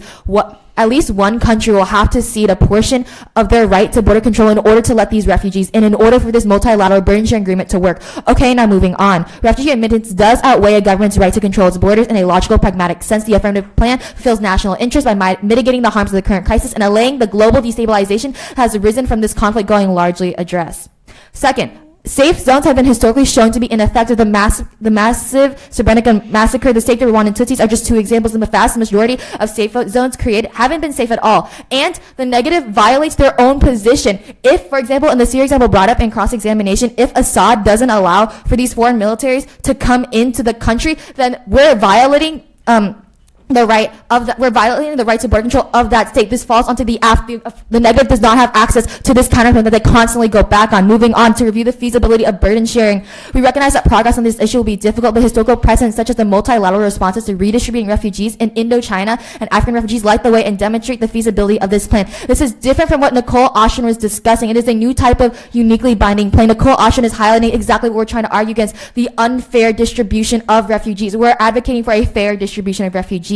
Finally, the reason why burden sharing has successfully been utilized in the past. Two examples are the Comprehensive Plan of Action for Indo-Chinese Refugees and 1969 African Refugee Convention. The reason Turkey pulled out wasn't because of refugees, but because of wanting visa-free travel that the EU didn't want to give. Fundamentally, the refugee crisis is an issue that transcends borders. It can only be addressed in a multilateral burden-sharing manner where states see key aspects of their border control and sovereignty because states recognize it's in their interest to do so. Governments will not attempt to cheat the system because rational actors will recognize that our solution is the most pragmatic, and this plan will be binding with tangible consequences such as economic sanctions and the loss of soft power. Now moving on. The negative continually brings up the argument of human trafficking, but our burden sharing plan specifically will minimize human trafficking because host countries will invest in refugees and ensure their safe transport to their destination.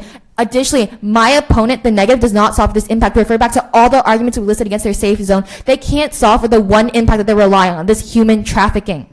It's the excessive numbers and rate at which refugees have streamed into too few states that's causing conflict and destabilization. Only the affirmative can solve for this overburdened status quo by leveraging burden sharing plan to redistribute and allocate funds and admittance quotas in line with the state's integrative capacities. Now on to several voting issues. There are several key decision points from this round. Critically, only the affirmative provides a tenable solution to this humanitarian crisis that both sides recognize must be addressed. They attempt to state that they can allow for safe zones, but as I've proven multiple times, this is ineffective and not even resolutional. Now, additionally, as scholars examining the evidence and as we have shown in our argumentation today, burden sharing is the best and only solution to the refugee crisis. This crisis is a global issue that once again transcends borders, and the only way it can be solved is through a multilateral response in which states self-limit their sovereignty that will fulfill both national interests and collective world interests. It is in fact within national interest to follow the affirmative plans. Now, remember, as we stated during the judge cross-examination, this debate boils down to solvency, as in who has the better solvency. We have the historical precedents of the Vietnamese refugees, of the Africa Conference of 1969, and all that stuff. All they have, the only successful option that they cited was the OPC, where it actually happened. But with the OPC, we see it's only 700,000 resettled as opposed to the Vietnamese 1.5 billion. Thus, I urge an affirmative ballot. Please congratulate our participants in the first semifinal debate.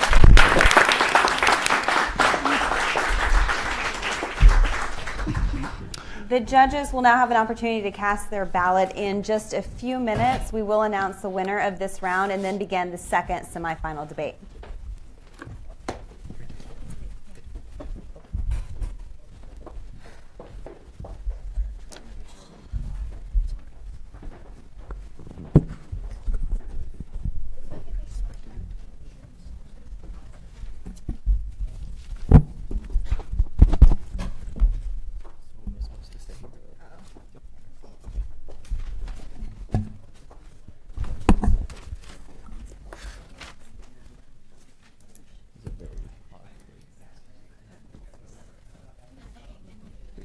into a giant framework debate. Or judges.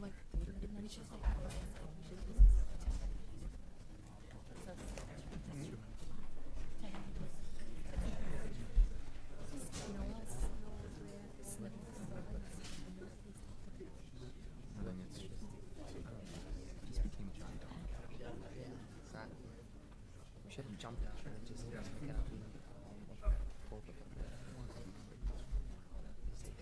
Or chair that. Or Yeah, that's actually the reason I didn't focus on legal operators, because I thought, like, it was complex enough. Yeah, but then So I eventually went on to feasibility and how you will actually have. but then she introduced all these new ideas that Not really, I mean, she introduced like Srebrenica and then yeah, there's some we started talking about. yeah, and then she mentioned like what else? Technically the Operation Flight Compass task times, which I should have done. Operation Flight Complete Success Code. And why should we do that?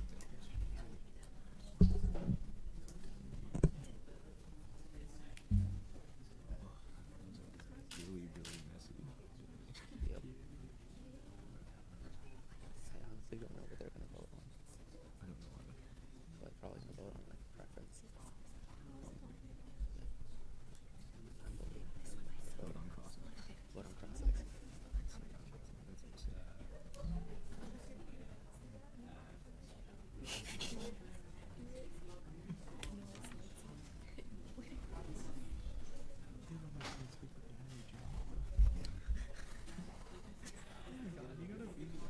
I must have made a mistake because I said that there's a moral obligation to save it.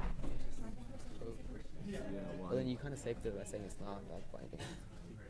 Yeah, so first I said, like, moral obligations don't exist, even if they do exist, well, because it's just, I mean, I did say that very clearly. Yep. Wait, they know? No, they know.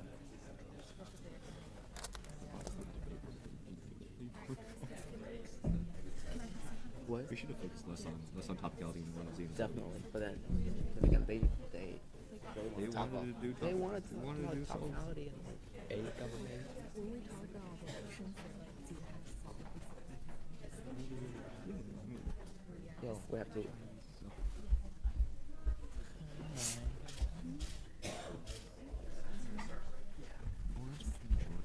Syria have been historically close. It's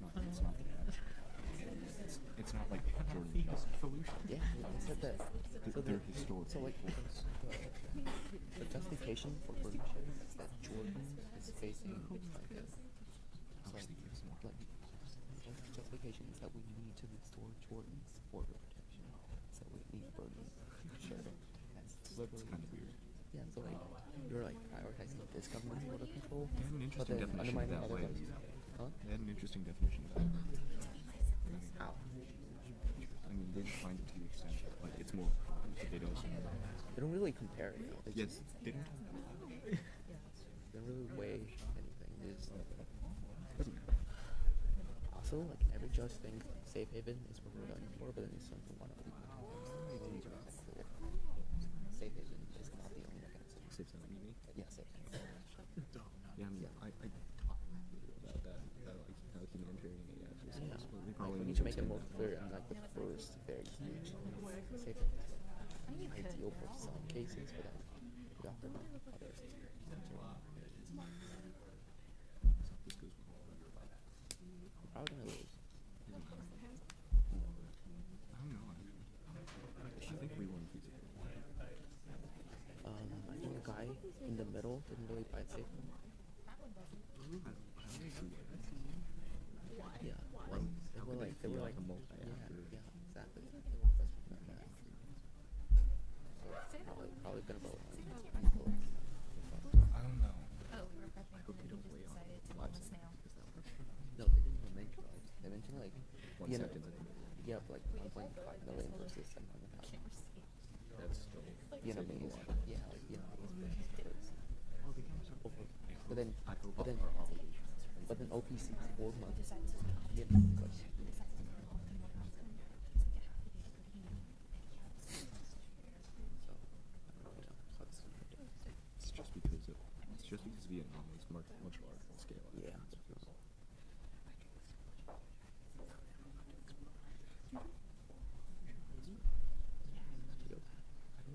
Yeah. More offense. I guess.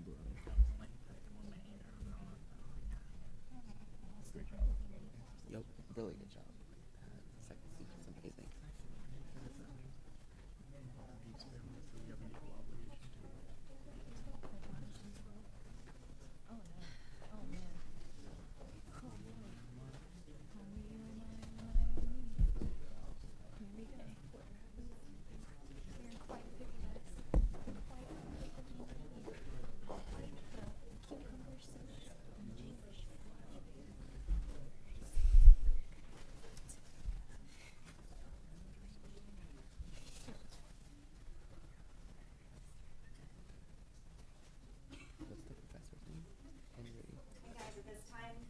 Well, okay, at this time we're going to announce the winners of this semifinal round. But first, let's give these debaters a big round of applause.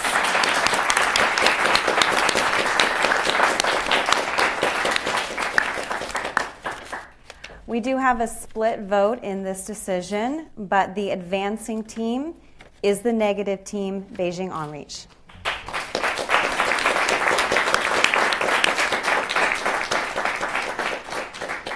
Beijing OnReach will take on the winner of the next debate, which will begin immediately after this debate, and the final debate will take place at 3 p.m. here in Peterson Hall. With that, we are adjourned for the semifinal one.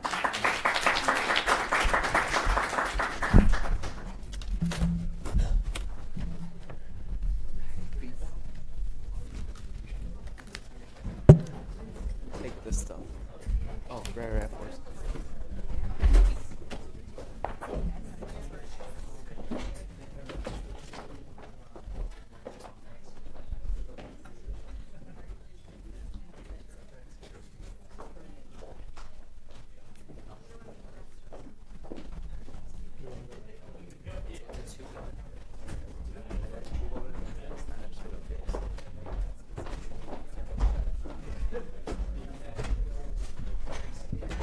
Who voted against us?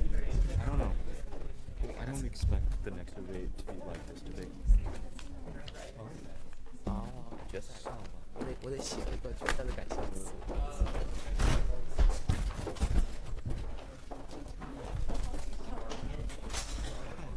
进决赛的节目，进决赛的太可怕了。放心输吧，就是。Good luck. Congratulations. Yeah, great job. Good job.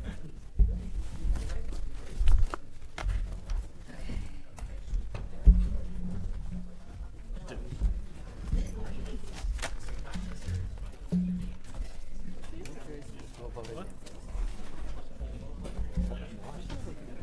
I just want to know, because I want to know. Probably because. That's some good litigation.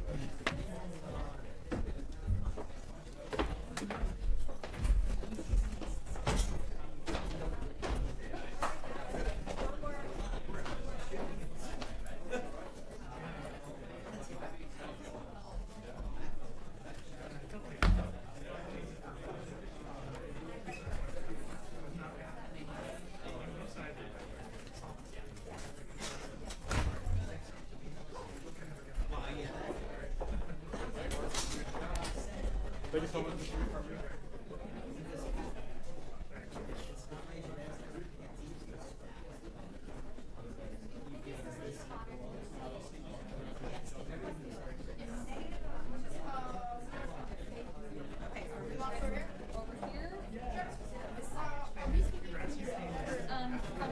Here? Okay. And it's okay if we stand, correct? If you are more comfortable standing, you are welcome to. And then...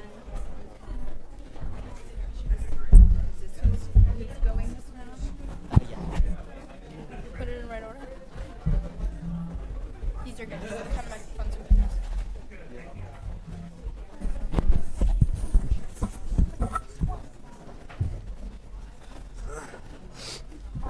There's an outlet over there for your voice.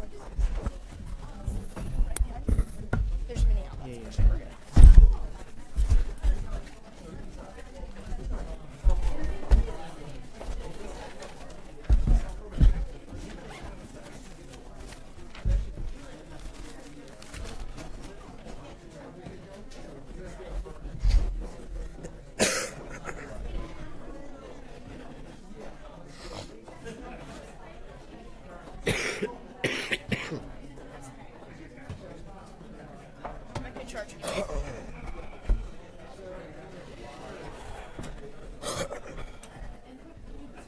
Wait, so Beijing's in the finals or? Yeah, Beijing's in the finals.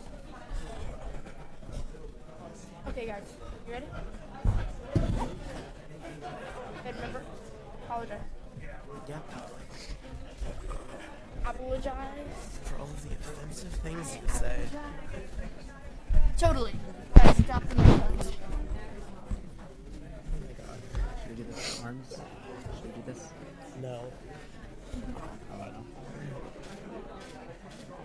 Thank you.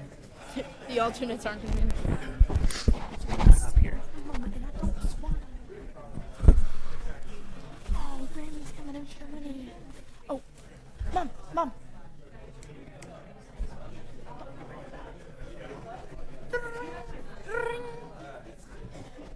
Why is that a smile?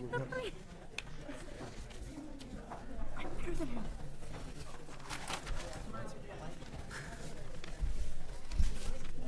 My own smile. I am. It doesn't look like it.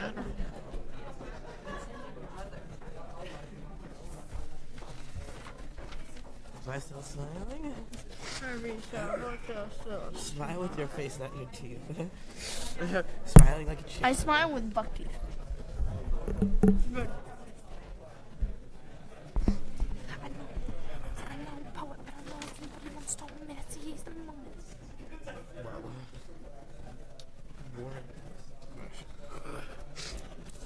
Okay, let's fold the flow.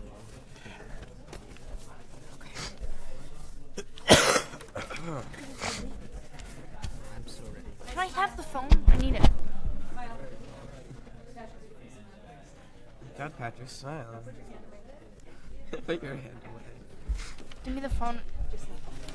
Okay, you just said two different things. Dubious. Stubious. Okay, so I have free flow and my second speech. I didn't end up doing my intro because I forgot. So it doesn't matter. Make sure if your mic is on, cover it like that. You can turn it off. It's a push off on. right now. It's off right now. That doesn't work. Okay. No, you probably have to keep pushing it. Do you have to keep pushing it down? Hopefully they'll explain to us how they work.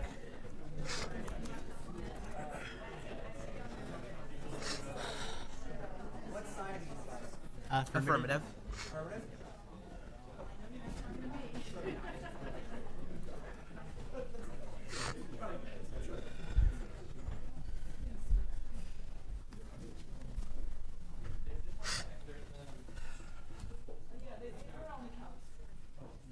Patrick, keep the conversation open. Always do.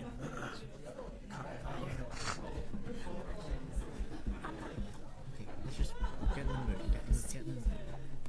Stop. Alright, guys. I'm going to have simultaneous drinking Fiji water for good luck. Small, get in on this. Wait, what?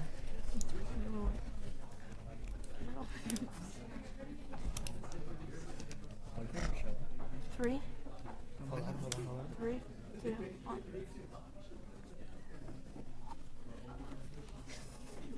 You just did that in front of everyone. It's fun to have fun. There's guys. How much? Hey. What? You know, I'm debating in the Semifinal international competition.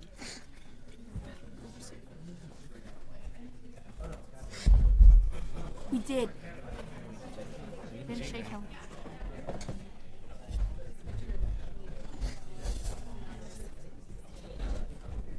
Shake their hands when they are. His one.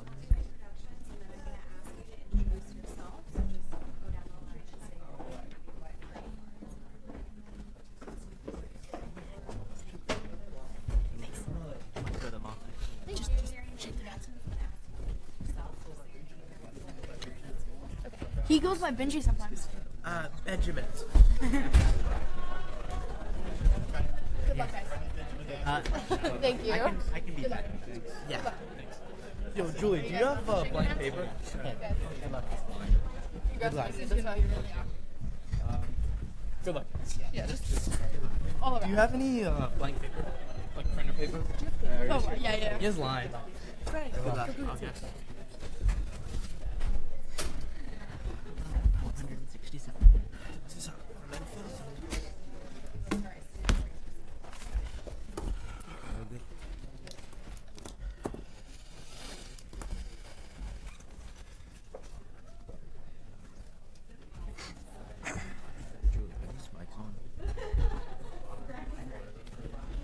Yep. Like in front of my face. Huh? When you're sitting down, you can't have it up like that. I think there's one person. Yeah. Perfect. Sure. I'm so sorry about that. Okay. And how close would it should be? I don't know how it picks out. Okay, so not too close. Okay. They're already on.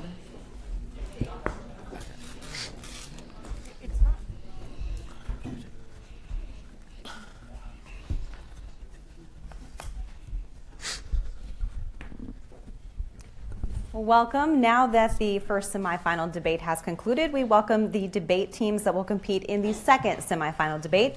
Westfield Academy from West Hartford, Connecticut will compete against North Allegheny Senior High School from Wexford, Pennsylvania. At this time, I'd like to ask our debaters to please introduce themselves. Okay, so my name is Benjamin Mayone. I'm here with Westfield Academy. I am a sophomore, and I'm excited to get the round going.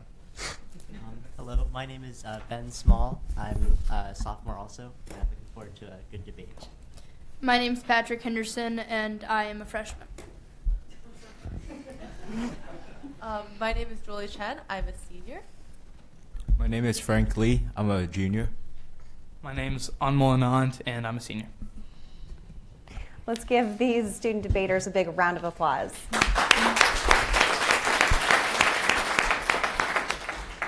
Well, once again, moderating this round will be Mr. Will Baker, director of the NYU Global Debate Program and the award-winning NYU Debate Team. And now to introduce our judges for this round. Mr. Noel Salesi is currently the annual fund director at Regis High School and has coached debate at Hunter College High School for over 25 years. He also helped found the International Debate Education Association and for many years directed the Open Society Foundation's Network Debate Program. A graduate of Amherst College and Columbia University, he has helped establish debate programs in over 40 countries around the world. Mr. Salesi is also a member of the IPPF Advisory Board. Ms. Christina Tulungan is the Director of Debate at Notre Dame High School in Sherman Oaks, California.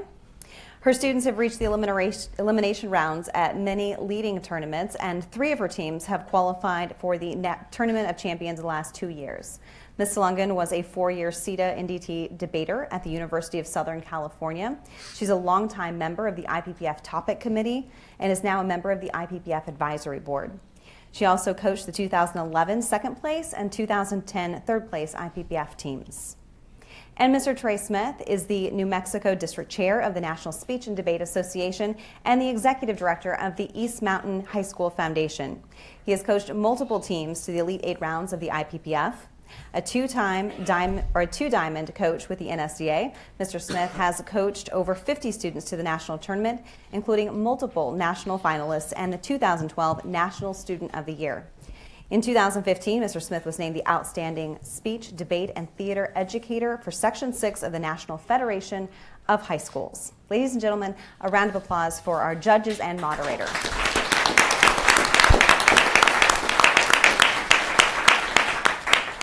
A quick note for those of you in the audience, please silence or turn off your cell phones at this time. And we also want to mention that we are streaming the semifinal debates live on our Facebook page in case you want to message anybody that's back at home. And with that, I will turn it over to Mr. Will Baker to discuss the format for the contest. Thank you very much, Andrea. We'll begin with opening presentations, followed by second speeches, then cross-examination by the students, then cross-examination by the judges. We'll conclude with rebuttals from each team. To begin, we'll start with the opening presentation by the affirmative for 8 minutes.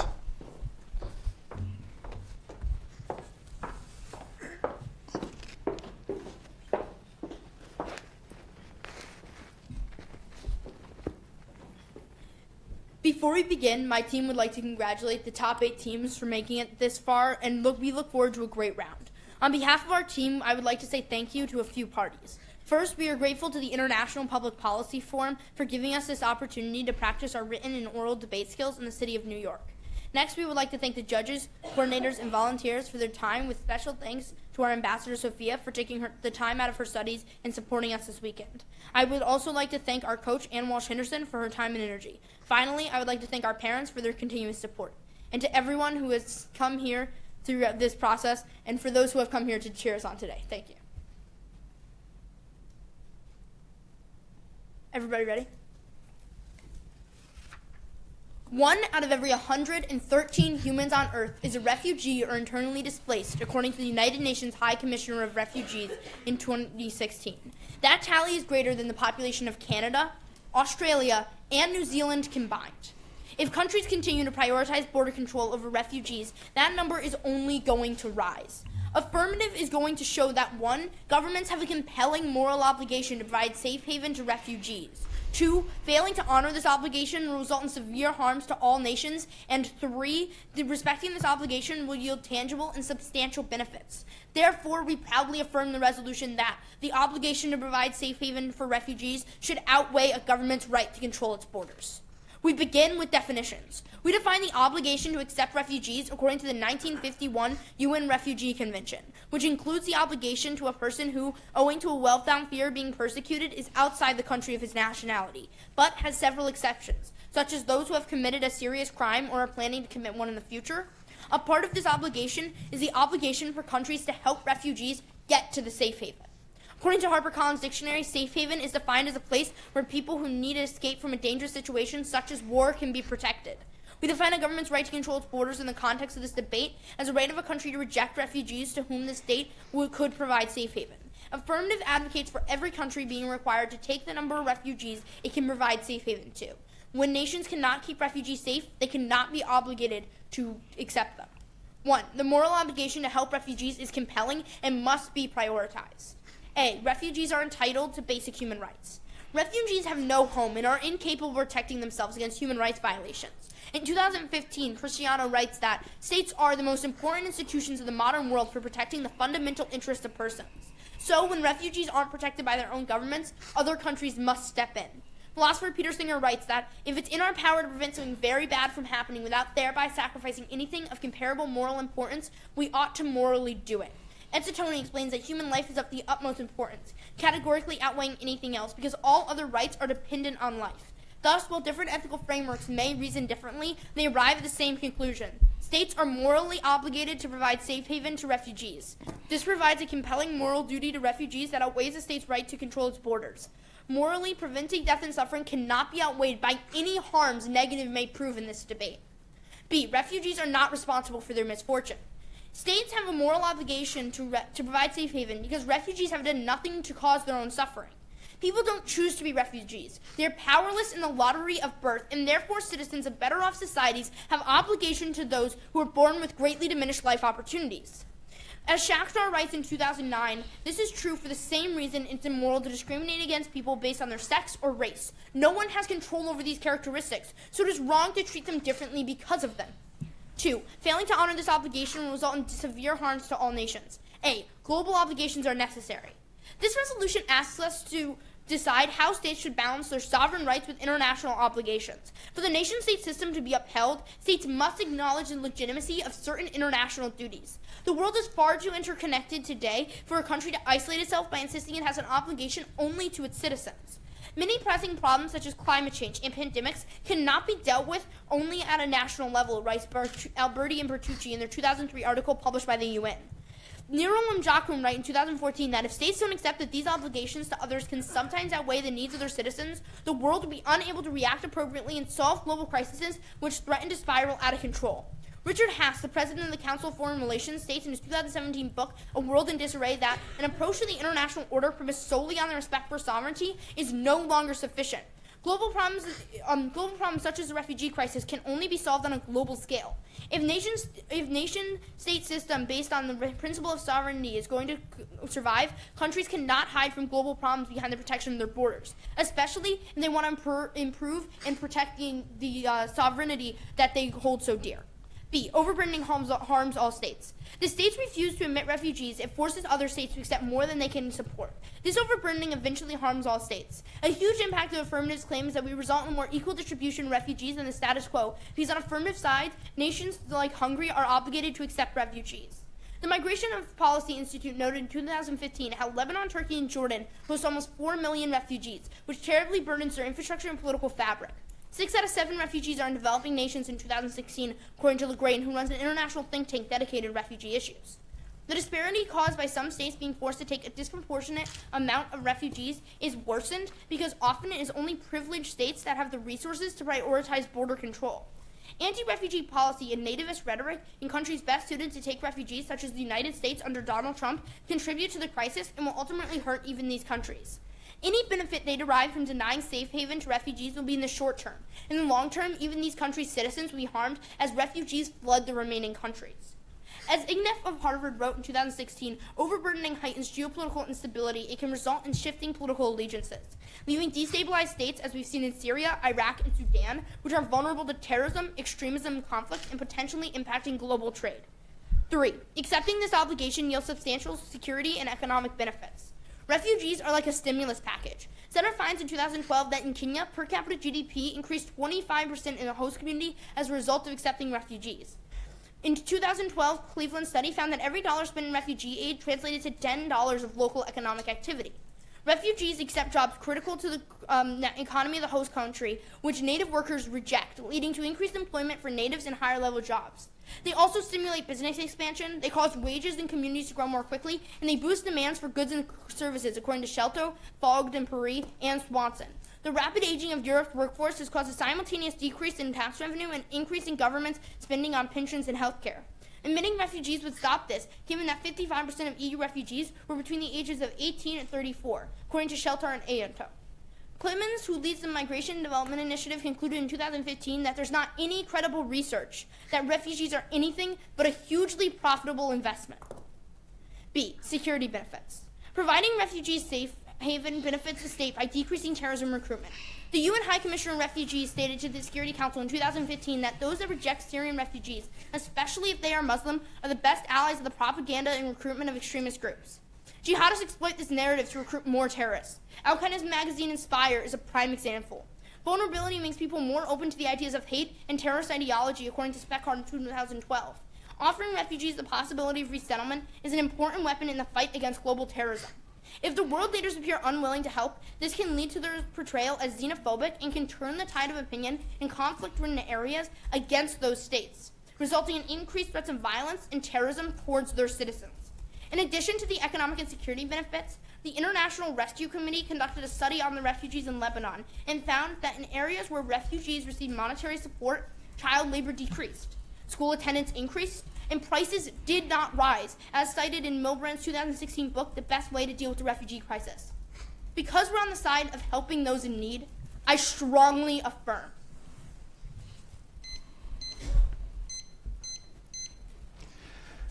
We will now have the opening presentation from the negative for 8 minutes. Okay, and before I begin, do the judges have preferences for sitting or standing? Nope. Okay, cool. So is everyone ready? All right, so on behalf of our team, I'd like to congratulate our opponents for getting this far. You guys are amazing people. I talked to you earlier, and I hope you do well in the rest of high school.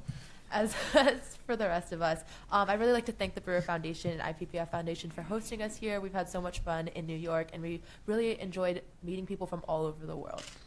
Second, I'd like to thank all of our judges, the ones here, the ones from our last round, for taking the time out of their busy days just to be here with us and learn about our arguments. Next, I'd like to thank our coach, Mrs. Volpe, for being here the whole step of the way, for coming with us, and being the biggest support we've had here. And I'd like to thank all of our teachers and teammates back at home in Pittsburgh, Pennsylvania, for helping us, for teaching us everything we know about debate. And I'd like to thank juniors for having the best cheesecake in town. All right, now is everyone ready? All right, let's begin. I'm not ready. Okay. Frank, Onal, and I negate that the obligation to provide safe haven for refugees should outweigh a government's right to control its borders. Before we start our contentions, we have two key words to define. First, the UN Refugee Agency defines safe haven as a space that must allow exercise of basic rights. Second, the UN classifies a refugee as a person who leaves their country in order to escape war, persecution, or natural disaster. We now follow with 4 observations in today's round. First, Juka Varalis of Tukuru University finds that there exists a social contract between a government and its people.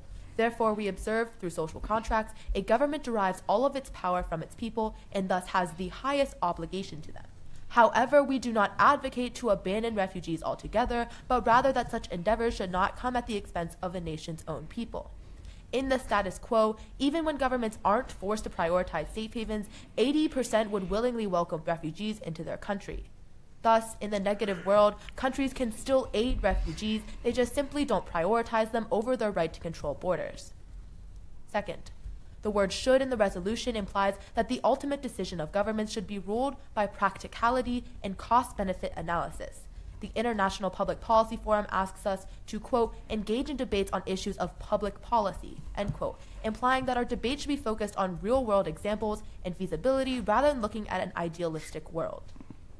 Third, according to Susan Benke of Griffith University, when a government gives aid, refugee inflows increase. Nina Scholzek of the London School of Economics quantifies. A 1-unit increase in refugee aid leads to a 12% increase in asylum seekers. Thus, in the affirmative world, refugee migration dramatically increases and governments cannot control influxes across their borders. Fourth, the UNHCR reports developing nations host 86% of the world's refugees due to location. Reporter Diego Coppola of Deutsche Welle finds that refugees even settle with low-paying jobs and cramped apartments to stay close to home. He concludes that many refugees prefer to stay in a culture where they feel comfortable and not alone in their thinking. For instance, of the 3.88 million Syrian refugees, a 2015 Gallup poll finds that only 6% cite America or Canada as their top choice for a new home. Yet 35% cite the Middle East and Northern Africa. On the other hand, according to The Guardian, in Germany, the country with the currently most relaxed open-door policy, applications for refugee status plummeted by 600,000 applicants in 2016. Therefore, this debate will revolve around the ability of the underdeveloped nearby proximity nations to give asylum, as well as the consequences that arise from doing so. Contention 1 is conflict escalation. In the past, protracted refugee situations coupled with humanitarian assistance have spelled disaster. Specifically, there are 2 reasons why prolonged refugee situations in safe havens brew conflict. First, Alexandra Betts of Oxford University indicates that the provision of humanitarian aid fuels tension amongst refugees and locals by putting a strain on prized resources and creating animosity amongst the population. To quantify, BBC finds that hate crimes against Muslims in London have risen by 70% in the past year. Paul Hawkins from Foreign Policy furthers that 2/3 of Polish people show hostility towards immigrants, claiming that they don't belong in the white Catholic Poland. Second, Youssef Chaita of the UN reports that the inflow of refugees has resulted in more porous borders in these nations, causing a 300% increase in weapons and arms into these countries. This outflow of weapons along with refugees spreads conflict. As the University of San Diego calculates, the outflow of merely 100,000 refugees increases the chances of a conflict spreading to nearby states by 114%. These 2 reasons why safe havens spur conflict have disastrous impacts.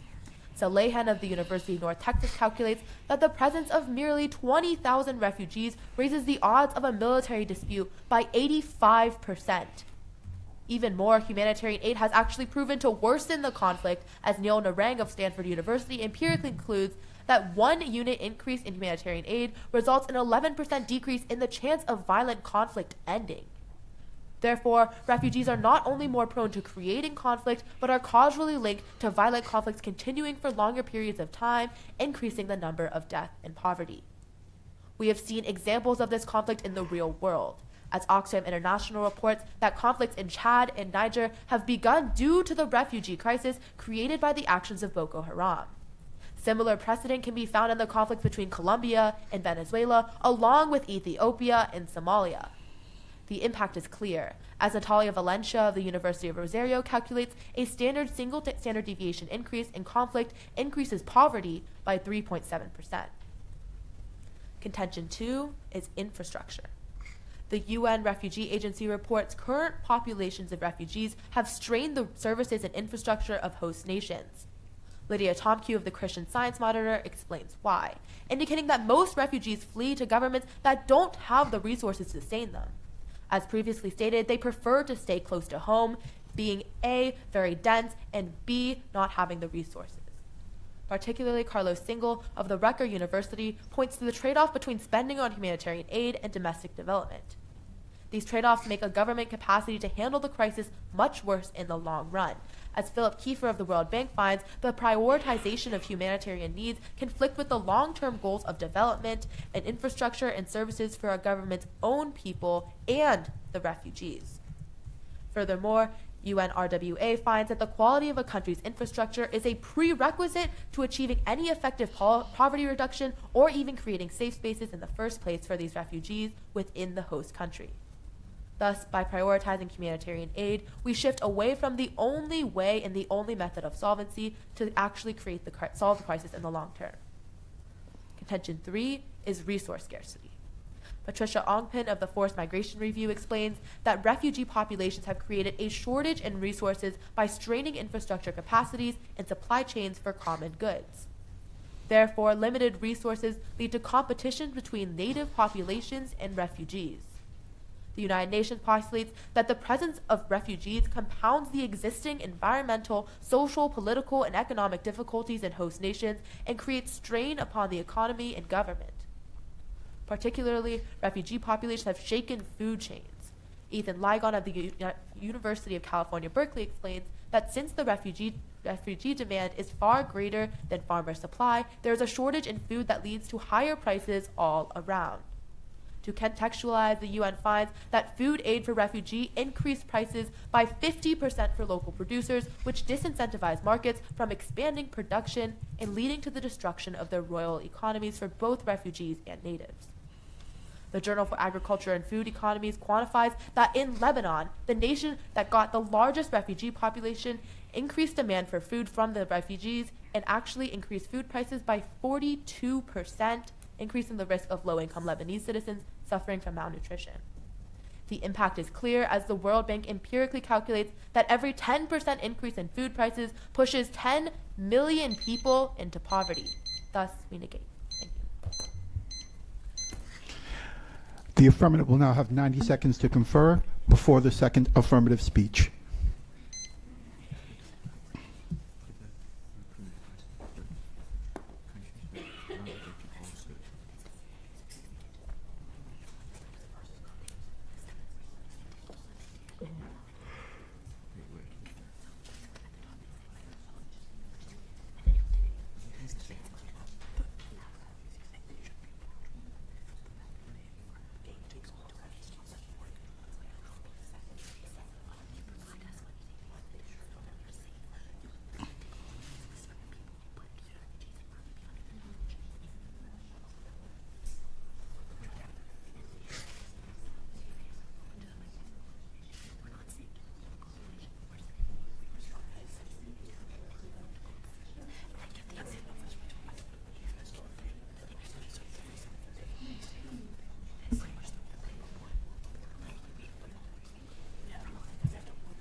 Second affirmative speech, 5 minutes.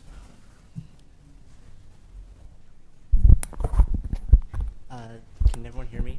Hello? No? Hello? Just hit. I'll just hit. Okay. Okay. So in this speech, I'm going to be refuting what we've heard out of side negative. I'm going to be going first over their observations, then going through their three contentions. So the first thing they tell you is about the social contract, and they tell you like the governments derive legitimacy from their citizens. While we think this is like a correct analysis, what we tell you is this does not mean that all aspects of sovereignty must be prioritized to the exclusion of accepting refugees. Now they tell you that nations can still accept refugees. However, what they fundamentally fail to recognize that in the status quo, this manifests itself in countries not accepting refugees. For instance, Hungary is literally trying to make a border wall. We see ties back to when the United States literally turned away Jewish refugees back into the Holocaust. We think that this is what this kind of policy on their side of the house actually manifests themselves. They can tell you it's good in principle, but what it actually leads to is people dying of preventable deaths. We tell you that sovereignty can be limited. We give you an example of arms treaties, right? We think that nations have curtailments on their sovereignty, their ability to use a nuclear weapon, because that the international community deems it best for the global security and global community that weapons of mass destruction, chemical weapons are not used. We see that sovereignty can be curtailed. We think that this instance, because it provides so many benefits and so many lives will be saved, it is a benefit. We need to do it. The second thing they tell you, it's a should debate. They give you some weird analysis about how this has to be practical. We think that the word should absolutely means that it can be a moral obligation. And we tell you that when you say something, you should do something, we think that that doesn't necessarily curtail it to pragmatics. We tell you that on our side of the house, we tell you that government should act morally, right? We tell you that to save people on a boat, on a refugee boat, is something that you should do because it is morally right. They give you no real analysis there. Thirdly, government aid increases refugees. Sure, we agree to that. Okay. Third, they tell you we have to defend only developing countries. So first of all, this is just completely false, right? They tell you the percentage of people that want to go to Canada and the United States is very low. So first of all, there's an ocean in the middle, right? The ability of people just to walk to the United States is very low from these particular areas. What we tell you is that actually people do want to leave these areas, right? What we tell you is that if a conflict can spill over so quickly into Jordan or Lebanon, we tell you that people want to provide for the sanctity of their lives, the lives of their children. Over half of refugees are children. We think that absolutely people want to seek better opportunities and better safety for themselves. They tell you that applications to Germany has decreased. This is because Turkey has recently been paid a lot of money to take these refugees. We think that absolutely when countries are going to be more willing to take refugees, that we're going to see a greater distribution of these refugees. So we're absolutely not limited to talking only about developing countries. That's just ridiculous and limiting the debate artificially. What we tell you is that on our side of the house, all governments will have this obligation. Hungary will not be able to build this border wall to prevent refugees from coming in. When a refugee comes to a nation and has been proven to be a legitimate refugee, that government on our side of the house is forced to take them. They must take them. On their side of the house, they can turn them away back to die in Syria or Aleppo is in Syria, and die because of gassing. We think that's bad, completely. Okay, their first contention is about conflict. They tell you about Alex Betts. His book, let me get his book actually is promoting our side of the house. He tells you that the status quo, the way it's working now, where 525 refugees have up until this point this year, have died crossing the Mediterranean Sea. He tells you that status quo is not working. We tell you, and we agree with him, and their evidence goes against them. We tell you that absolutely humanitarian aid is a good thing. They tell you that hate crimes is going to increase. So we tell you there's the differentiation between short-term and long-term impacts. What we tell you is maybe initially there can be some sort of hate crimes that may occur. We think that's a terrible thing. But as more refugees are integrated into countries, we think that the ability for you to just say that's not a person and discriminate against them is going to decrease if you're introduced to them more often. And furthermore, we tell you that even though these are really bad harms, it's better than being gassed in Aleppo. We think that these kinds of harms, you have to weigh them. We think that it's better to get refugees out of these incredibly dangerous situations. That's a unique impact to our side. They tell you that weapons will come over. Obviously, we're not saying that weapons should be proliferated. There's no link to that. We tell you that we should prioritize refugees only in the instance of refugees, not in weapons. We're not talking about that. That's irrelevant and not pertinent. They tell you that 1% aid increases conflict by 11%. This is just completely nonsensical because we tell you that often the root of conflicts is that people are destitute and living in poor conditions. We tell you that if you give them aid, if you actually allow them to have good life prospects, they're going to be less likely to turn to forms of terrorism that are actually really destabilizing to regions. Let's see, next point about infrastructure. We tell you, sure, like refugees can initially have infrastructural harms, but what we tell you is that eventually, after they're integrated into the economy, they can have benefits. And even if you think the infrastructure will be worse on our side of the house, we literally save children from dying. We think that's a harm we're willing to take. Thirdly, resource shortages. We tell you that this will be solved on our side of the house, because on our side of the house, we advocate that more countries will be obligated to take refugees. This will lessen the burden on particular nations like Lebanon, which they rightfully cite. We think that this equal distribution will have a less strain on resources and ultimately be for the benefits. So for the reasons that we actually provide a solution to the huge pressing refugee crisis, we're very proud to propose. Thank you.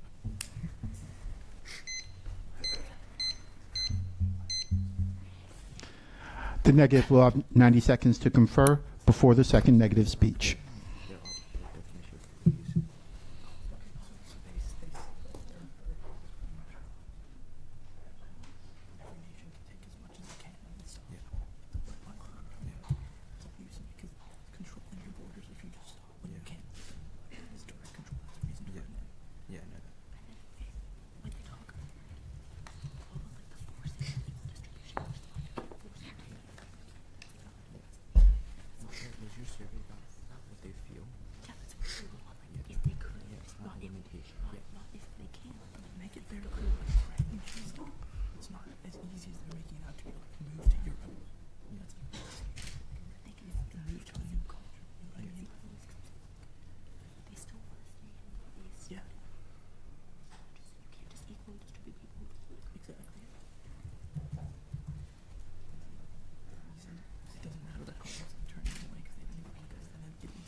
Second negative speech, 5 minutes.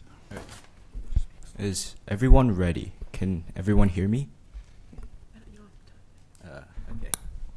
So, let's begin. We would like to start with a few observations. First, our opponents never explained a reason why safe havens should be given a higher priority over border control. The only metric of weighing possible actions given by our opponents is the Singer evidence, which makes a comparable moral sacrifice. However, this does not tell the whole story. It is beneficial for us to make moral and ethical decisions. However, we are also constricted by our resources and the feasibility of that action. Secondly, we observe that since governments are pragmatic actors and not moral actors according to the University of Iowa, this round should be weighed on the most feasible course of action and the most probable effects of said action. And with that in mind, let's go over a few definitions. Our opponents talk about an obligation and safe haven, and they tell you that a country should stop providing a safe haven when they feel that they can no longer provide it. However, this is completely abusive, as a country can put 100% of its resources into a safe haven and none will go to the citizens. But even if you don't believe that, realize that at some point when they stop providing the safe haven, they are prioritizing border control, which means sometime in the future they will be negating. That's a very clear reason. They can see this in their definition. But secondly, they talk about transportation to these safe havens. Two problems. First, it doesn't matter how many camps you can provide when there's no transportation to get through to access those camps. Opponents will say, well, we'll just provide them transportation. Two problems. First, Article 28 of the UNHCR Declaration says that non-contracting states shall not provide travel documents. But even if you don't believe that, travel is extremely infeasible, and as I've said, because you've got to move the refugees there. Secondly, relocating refugees that we've already stated in case do not want to leave the countries near their home. Remember, only 6% of refugees want to move to the United States or Canada. It's not about whether 6% have made it there. It's about their opinion. With that in mind, let's go on to my opponent's first contention about entailing human rights, and the first subpoint about the UNHCR Declaration. Realize that this limits the scope of the debate because only 142 out of 196 countries have signed up for the 1951 and 1967 protocols, while this resolution addresses a global scale of all countries. First, In Article 32 of the UNHCR 1951 Declaration, it says that contracting states shall not expel a refugee lawfully in territory save on grounds of national security or public order and in pursuance of a decision reached in accordance with the process of law. This shows that the security and border control of a country outweighs an obligation to accept and keep a refugee. This occurs in the affirmative world through two reasons. First, conflict escalation, and second, resource scarcity. The inflow of a refugee and their impact on the local infrastructure and commodity prices threatens the security and public order of a country. Therefore, the affirmative obligation is overridden. Second, the International Law Commission finds that international law often does not take into account regional differences. It cannot resolve them, but rather allows states to determine their own procedures and which they find pragmatic. Third, Eric Posner of the University of Chicago argues that international law is the product of agreements and practices of governments in the world and that favor their own citizens of the world, and thus the social contract should take a higher priority over international law. Now on to the second subpoint about the birth lottery. There's a lot of problems here. First, Rawls, the author of the birth lottery, designed the birth lottery to be for human-to-human or state interaction, not for state-to-state interaction internationally. Therefore, the birth lottery does not apply in this case. But secondly, even if you don't believe that, any governmental policy created in response to this birth lottery is impractical and impossible because policymakers can't make a fair policy that will affect everyone equally. Next, let's go on to our opponent's things about conflict, Islamic recruitment. Few responses. First, remember the negative advocacy, where countries are not just rejecting all of the refugees, but just rather prioritizing border control. We're not saying no refugees should be allowed, but rather we're saying there should be a clean decision of how many should be allowed to enter. But secondly, when you actually accept more refugees, you drag the conflict over. This is very similar to our opponent's example of the World War II and how the Jews were refugees fleeing out of Germany, where the Jews were trying to flee to other countries, but other countries didn't want to accept them for fear that they will be targeted by Germany as well. This is really crucial because it applies and shows that a country's reliance on its own self-defense should take a higher priority over the refugees. This is very clear. Obviously, the right to not kill, the moral obligation to not kill someone is very high, but when I am acting in self-defense, that should override it. Lastly, let's go on to my opponent's arguments about the economy. First, the OECD finds that the economic impact of the cumulative waves of migration that have arrived over the past 50 years is very close to zero, rarely exceeding 0.5% of the GDP in either positive or negative terms. And secondly, remember the stress on resource scarcity and how it will push more citizens into poverty. Thank you. We will now move to the cross-examination between debaters, process of the debate. A couple of reminders. First, each team member must ask and answer at least one question during the cross-examination period. Second, your questions and answers should both be shorter than 1 minute in length. Therefore, initially, until everyone's at least answered and asked one question, we're going to limit follow-ups and compound questions. We'll begin with a question from the affirmative to the negative.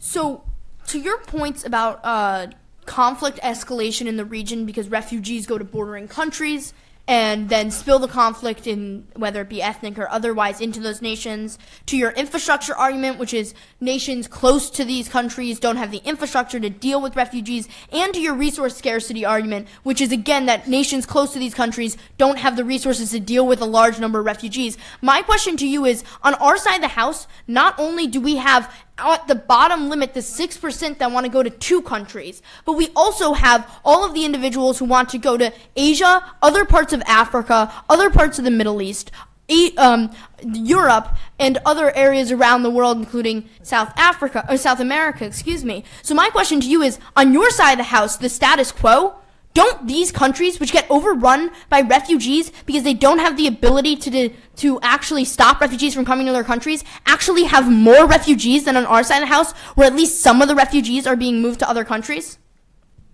Okay. So the problem with that is, first of all the empirics that you're giving are great, but the study from 2015 from Gallup that we tell you is that only 6% want to go to the US and Canada, only 10% want to go to Asia, and 36% want to go to, 35% want to go to the Middle East, Northern Africa, not the rest of Africa, and 39% want to go to Eastern Europe. So we're telling you that First of all, you can't equally distribute them because that would be forcing them to go somewhere that they don't want to be. And second of all, we tell you, like, directly, because these people want to stay in, one, a language that they know so they can actually assimilate, get a job close to home. Two, they obviously want to go back to their hometown, right? That's what a refugee is. It's temporary. And three, they don't want to, like, they don't have the means to travel across seas, as we both agreed to. Question for the negative to the affirmative. Okay, so you talk it, your entire case pretty much is about how, we have the moral obligation to help refugees, that we should take in refugees because it'll help the economies, we should take in refugees for all these benefits, right? But where in the case do you tell us that the obligation to take in these refugees is more important than the ability to control your borders? Okay, so we tell you that it should outweigh, right? It's not saying anything else, right? So we're saying our entire case is that it should outweigh because of all the positive benefits you just laid out, right? So we tell you that the moral obligation should outweigh, as is the wording of the resolution, because not only of economic arguments, not only because the nations close to these countries are going to fail if 39% aren't able to go to Eastern European countries such as Hungary, which aren't taking refugees right now, but also because there's going to be positive benefits to the nations and the refugees, the nation citizens and the refugees that go to those countries. So those are our reasons why the obligation should outweigh the right to border control. Affirmative question to the negative. So in your most recent speech, you talked about transportation, how that's a reason why we should not try to help refugees. I'm going to give you an example. Let's say I'm in a house and it burns down and I'm in the top floor and it's really, really difficult to save my life. I'm like in a closet or something, right? Let's say it's really difficult and a fire department has to expend lots of money, like with a giant, like the truck with the ladder thing, and they have to use lots of water to try and save me. Do you think that it is morally correct, because it's difficult to save my life, that a fire department should just abandon me to die and suffocate because of smoke or be burned alive? Is that something your side advocates for? Yeah, most countries aren't fire departments. The problem is that it costs way more resources than it is to, because obviously the fire department's job is to save people from fires.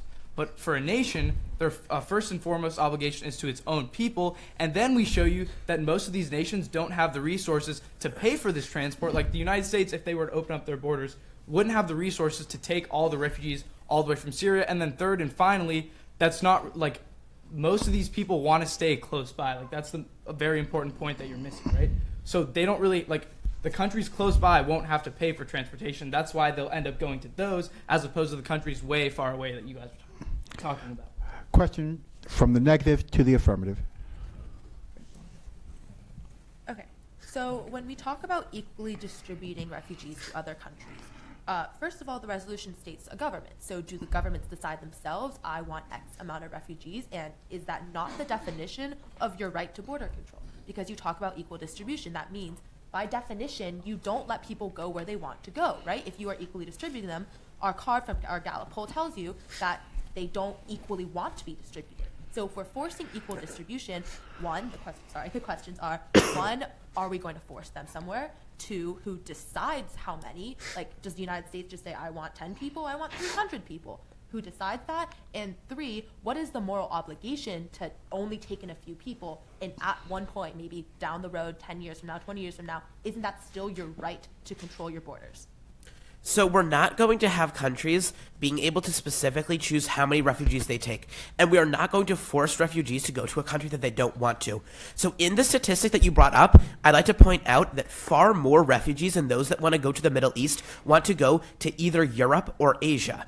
Also, I would like to point out that there are stable countries in the Middle East that could take refugees, such as Qatar or Saudi Arabia. So we think that we're going to achieve equal distribution through a natural process of refugees ultimately winding up where they want to go. Refugees right now are in Syria, and they want to basically walk all the way to Germany just because they think they're going to have a better life there. So we think if they're willing to do that, we are absolutely going to have some form of equal distribution. It's not going to be enforced. We think it's naturally happen because refugees are going to want to go to where there is opportunity for them. Benjamin, why don't you continue with the question for the negative? And Frank, if you could answer that would just make my day peachy. Should I continue with the question now? That would be sure. good. Okay. So, let's say that you are the Italian Coast Guard, which is a division of the Italian government, and there's a sinking ship with one refugee on it and a sinking ship with one Italian citizen. Now, it appears pretty obvious to me that when it's 1 and 1, you would like to save the Italian citizen. But my question is when there are 10 refugees, do you save them? When there are 100 refugees, do you save them? Theoretically, if there were 10,000 refugees, would you save them when the number of Italian citizens always remains at 1? So there are a few ways to answer this. First is we should let the Italian government, decide whether it's worth it or not, because this conflicts with a government's ideal of saving lives, being practical, and lastly, its own social contract with its citizens. So that's like a three-way struggle that I'm not supposed to answer, but the government is supposed to answer. But secondly, the government can save as many people until it decides it hurts the most things. Because I assume you're talking specifically about the social contract. In that case, I would say that until it actually damages the population more than it would cost like the government to do so, then therefore the government should not save it. Frank, I need a question from the negative to the affirmative, and Benjamin S., if you could answer that, that would be great. So you talk about global obligations are necessary, but how does prioritizing border control, A, hurt these obligations, B, restrict the ability for countries to pick and choose which obligations they want to deal with, and C, why should it take a higher priority over the social contract, which is basically the government asking the citizens, are you okay if we participate in this problem? Should I answer? Benjamin S. Oh, okay.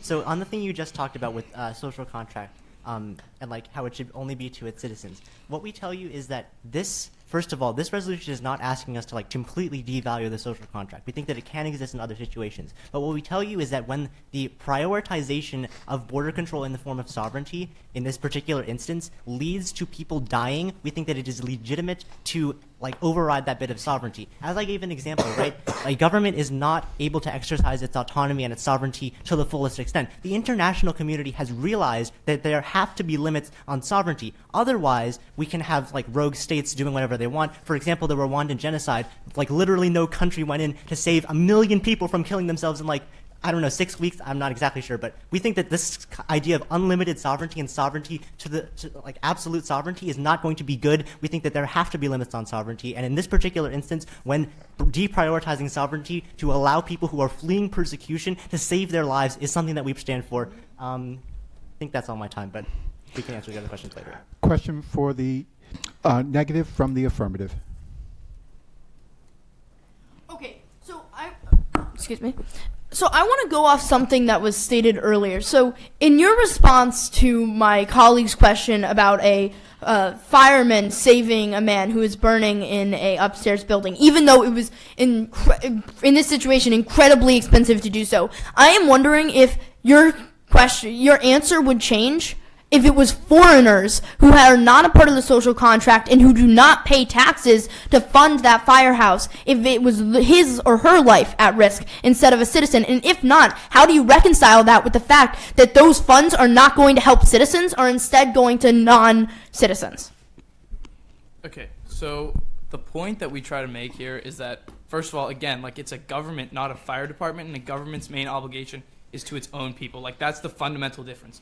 But also, if you want to go along with this whole fire department analogy, what we're saying is that, like, if a refugee is, like, burning in their house, obviously you should save them. But, like, the point where the question comes in is whether saving that refugee would lead to some of your own citizens burning in a different house. That's the important distinction that we're trying to make. Obviously, helping refugees is important, but you guys never show in your entire case, you say, like, all these benefits are important, but you never show why those benefits wouldn't happen in a negative world, and you never show why your benefits are more important than the right to control a border, and why we need to prioritize refugees over the right to control your borders in order to achieve those benefits, right? You just say helping refugees is good.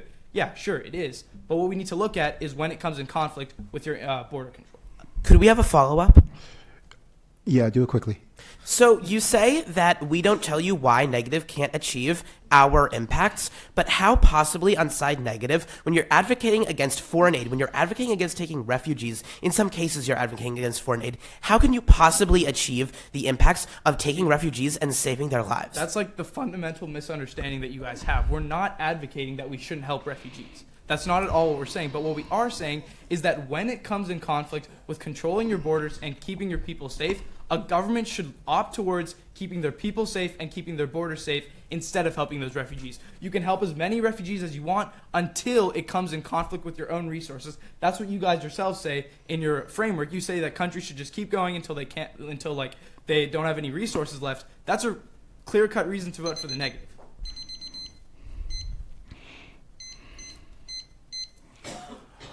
We will now begin the judge cross-examination question period. Again, remember, please, answers should not be longer than 1 minute.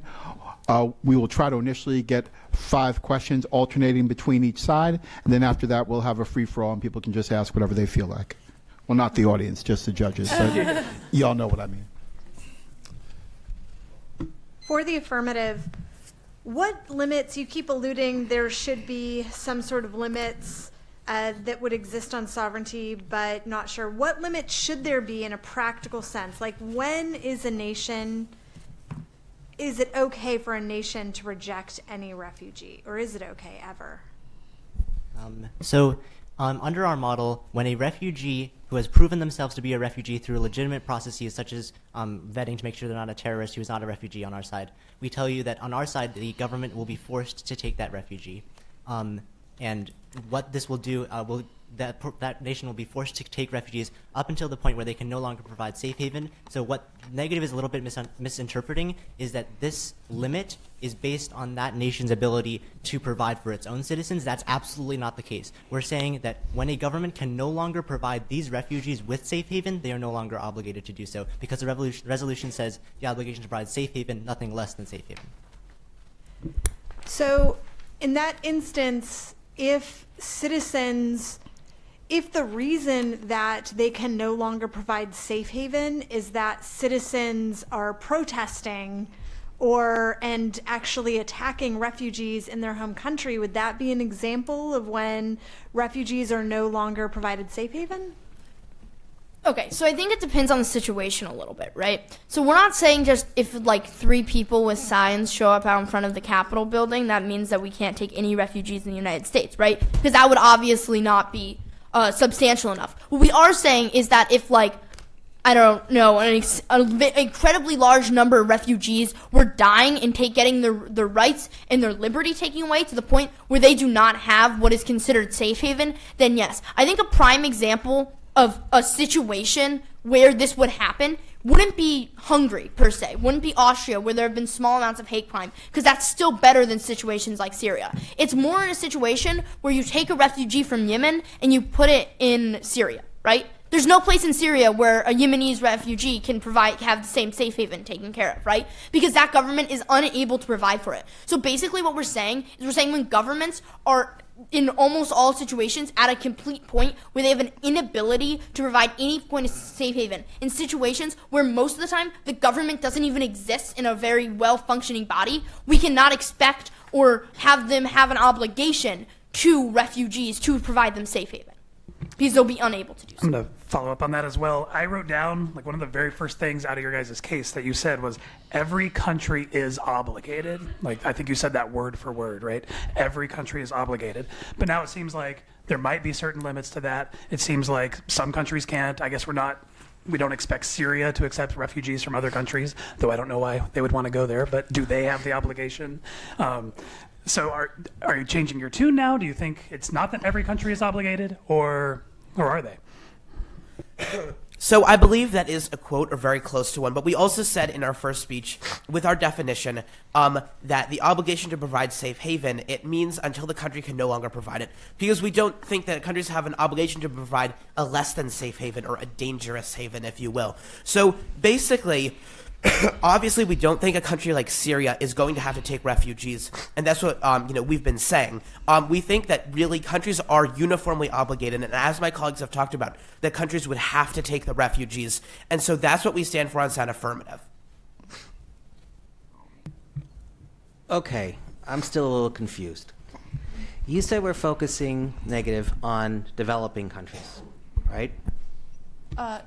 Correct. We're focusing on the countries that the refugees are going to and want to go Right. to. So let's take Jordan for an example. Okay.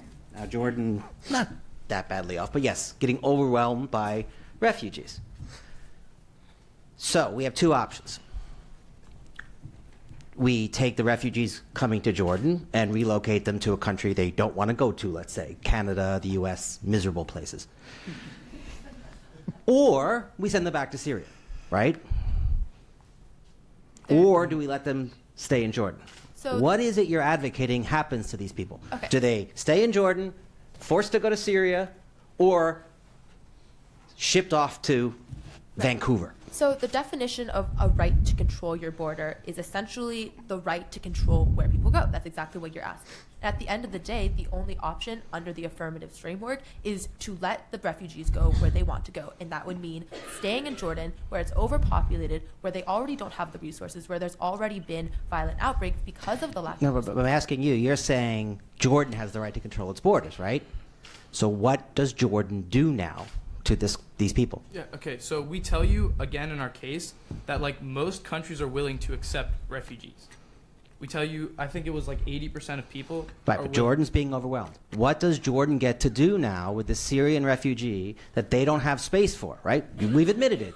They're overwhelmed. They got tons of refugees, resources running thin, and they ask the guy, where do you want to go? The guy says, anywhere but Canada. So, Canada comes along and says, okay, look, we'll take the guy. Are you saying you're going to send him back to Syria, let him stay in Jordan, or send him to Canada? You only got three options here. Which do you choose? Okay, so under the negative, I understand the question. Under the negative framework, if, let's say, another country is available to take the person, that is, again, up to the person. So I'm not saying that another country has the right to, steal a refugee or anything, but a country does have the obligation, the right to control its own borders. That means it has the right to control who comes in, its own refugee policy. So what happens to this guy who comes to Jordan? Jordan says, we got no more room. What does Jordan do to this person? Jordan decides. Yeah. They have the right to control their borders. Well, So Jordan doesn't get to decide where the person goes. Okay. They just get to decide that the person is not going to Jordan. Okay. Benjamin, M, you said no one is going to be forced to go where they don't want to be. Now let's talk about this poor Syrian guy who shows up at Jordan. These guys tell him, okay, sorry, Jordan controls his borders. This guy can't go anywhere. This guy says, but I want to go to Jordan. You're the head of the UN High Commission on Refugees. Do you take this guy and say, sorry, dude, you got to go to Canada? So the first thing that we tell you is that I think it was maybe 39% of refugees want to stay in the Middle East, but there are some very prosperous countries in the Middle East. So he won't necessarily want to stay in Jordan. He might want to go to Saudi Arabia. But let's say he does want to stay in Jordan. We're not going to force a country to take him, and we're not going to force him to leave Jordan. You only got two choices here. The guy either gets forced to stay in Jordan or takes the free spot he could get to in wonderful Vancouver. Which do you do? Do you force him to go to a country he doesn't want to go to? Could I just say, could I answer?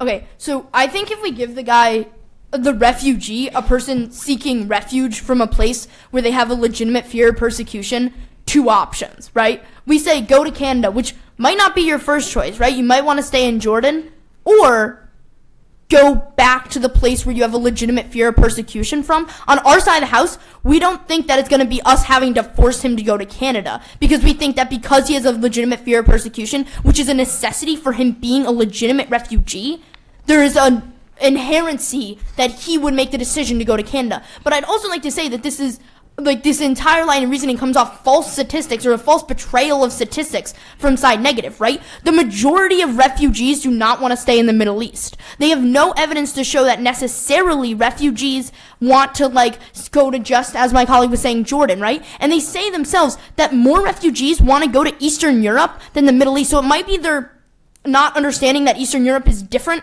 place than their neighboring countries, or they just don't realize that Hungary and Austria and other nations in Eastern Europe aren't accepting refugees right now, even though these refugees, according to their own statistic, want to go there. So on our side of the house, we're going to have refugees who want to go to Eastern Europe, have the ability to go to Eastern Europe. Where on their side of the house, all they're going to be able to do is have Jordan kick refugees out, have Canada not accept them, and then have that person who has a legitimate fear of being persecuted go back to Syria, which is something they couldn't answer when you asked them the question.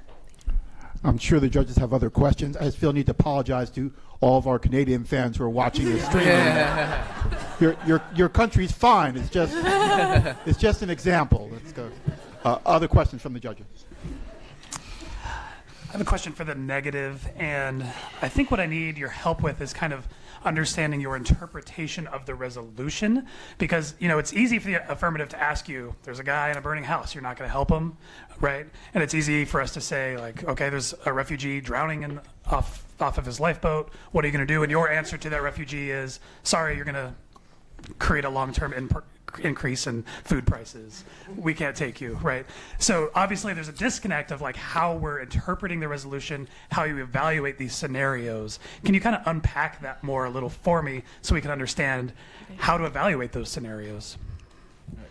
Ultimately, when we say like a government's right to control its borders, we're mainly implying that the government in the end should decide what happens. And most of these situations are very isolated, like black box scenarios, and that's not what the real world is about.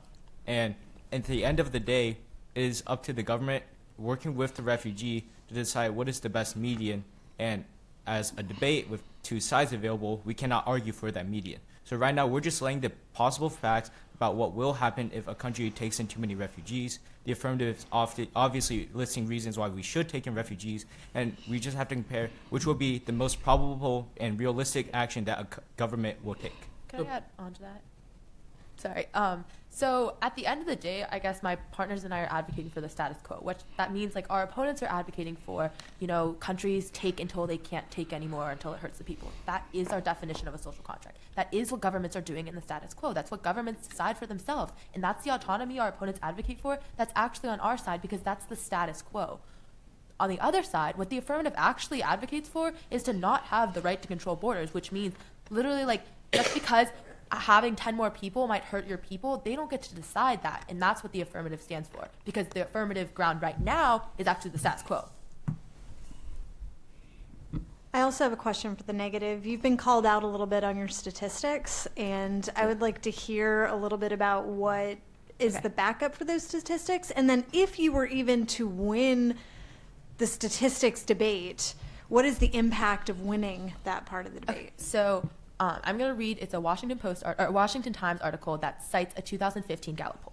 And verbatim it says, Gallup found that 39% of the people cited Europe, 35% cited Middle East and Northern Africa, only 10% cited that they would prefer to live in Asia, and 30% said they would want to continue living in Syria, and 6% in US and Canada.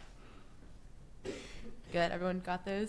Okay, so how that impacts this round, like why does that matter? So at the end of the day, it's really important to note that all of the places they want to be in are the nearby places. That's why we can't have equal distribution. In an idealistic world, if people were just like sticks and like the United States could take a bunch of sticks and like we send them all over there, that's not how it works because people still have autonomy. They have the right to go where they feel comfortable, right? And in the study that we talk about earlier on from Deutsche Welle, they find that refugees even settle with lower paying jobs, cramped apartments to stay closer to home. So when given the option between like Turkey and Germany, they actually chose Turkey because of like the proximity, relation to cultures, because refugees are refugees. You stay close to home when you can. Could I quickly respond to that? Go for it. I'm a little confused by their statistic because they keep stating the statistic which says one thing and then responding and then elaborating on the statistic by saying like the majority of people or the most people want to stay closer to home. So I'm a little confused by that, right? Because if you listen to that statistic, like Europe isn't the Middle East, right? So the majority of people in that statistic don't want to stay closer to home, right? The majority of the people, like, some people want to come back to Syria once the situation is resolved, right? But as I showed earlier, if they're a legitimate refugee from Syria, they have reasons why they cannot go back without a legitimate fear of persecution, right? So what we see is out of the places that they could resettle on that list, the majority don't want to be in those countries near the Middle East. So what we see is on our side of the house, we open up the other countries in Eastern Europe, in Western Europe to more refugees, in North America, in Asia, and in South America, and in Africa to accepting these extra refugees, when on their side of the house, they do nothing to do that. So even if you only see these two sides of the houses, even if you agree with their statistics, even if it is less than a majority, which it isn't, then we still have people going to more countries, and we are bringing down the number of people in these developing nations and near these countries. On their side of the house, they're keeping it the same because Jordan right now has no ability to stop an influx of refugees, right? So all of their case, talking about why developing nations aren't able to accept refugees, they're actually rebutting their own case because the status quo is where they're getting those statistics about Jordan not being able to deal with refugees. No, the study asks people where they would like to go, not where they can go. So it's not like, can you fly across to the United States? It's, where would you like to go? In an idealistic world, you are a refugee, where would you like to live? And they tell us that they want to stay close to home. That's only the one poll. The other one tells us from Deutsche Welle, they find that refugees would settle with lower paying jobs with worse houses if they were close to home because of the culture. And also we tell you that like those 30% want to stay in Syria and then 35% want to go to other places in the Middle East. So 65% want to be in close proximity. That's a majority. Can I respond like 10 seconds? Okay, I'm going to hold you. So I'm on the article right now, and it says 39% of the 1,000-plus Syrians cited Europe as the destination. At the top of the article, it says a new Gallup poll reveals Europe as the destination of choice. They're completely misrepresenting the source. It does not say the majority of people want to stay in their home. That's just like ridiculous. And even if it is, like, we get more redistribution. Even if one person goes to Europe where they wouldn't on their side of the house, that's more equal distribution than what is existing in the status quo. We win on this point. Okay. So Europe, out of all of the other places nearby, so like Syria is 30%, as Almal just said. 30% of people want to stay in Syria. 35% want to stay in Middle East. If they divide Syria and Middle East as two different categories, and then Europe is its own category, whatever. But I would say Syria and the Middle East are pretty close to Syria. So at the end of the day, 65% of people still want to stay close to home. Okay, got it. I want to ask you about something that Frank said. And, you know, I hate to do this because it's always a bad sign when the Holocaust enters the debate. You know you're not going in a good place. But Frank said something at one point that piqued my interest. He said, you know, countries were justified in not accepting Jews fleeing the Holocaust because, you know what? It would really tick Germany off if they took them. I didn't say it was justified. I just said... Yes, you did. I was listening. You said, because, we have a videotape, in fact, it would anger Germany and could lead to increasing the conflict. The argument was the conflict. Now, bit of a teachable moment. Look, I'm not judging on this, but would you support that, Anmal? Well, I thought Frank said that that's why they did it. Not that they were justified in doing it, but that's why they did it. Okay, well, were they justified in doing it? Probably not. Depends. It depends on what? The historical situation. Well, we know what the historical... You send the Jew back, didn't end well for the Jewish person. You accept the Jewish person, there's a pretty good chance they live. What are you really saying? No, like in that situation, no, right? Because the United States had the resources to support the people who are fleeing. That's like the main difference that we're talking about. And that's why we have like current conventions, like we have the 1951 Refugee Convention. We have so other if you have the resources, whether you like it or not, you should accept the person, is what you're saying. If it's the government's social contract to decide in terms of... But if the resources... isn't there an objective standard of whether or not you have the resources? So what we're saying here is that like if you have the resources, then sure, you should do it. But the affirmative advocacy is that like overarchingly, you should always do it. You shouldn't be allowed to like control your borders if you don't have the resources to do that. If you don't have the resources to support them, they should still be allowed in your nation because you have no control of your borders. That's like the affirmative advocacy. Could I have a 10-second follow-up, please? What's with the affirmative in 10 seconds? Y'all, could I have a follow-up, please? Y'all can have 20 seconds if you want. Thank you. We'll let you go. So I'd like to just say something that they just completely contradicted their entire case in one sentence, because what they just said is it wouldn't be justifiable for a country to control its borders, right? Because in World War II, they said it wasn't justifiable for countries to turn away Jews when that country decided that was in their best interest, right? So they just said that not accepting refugees isn't justifiable because they realized that they were in a morally horrible position, which is what we have been arguing against this entire case. So they just agreed with us because they just agreed that there are situations which their case is completely morally horrible.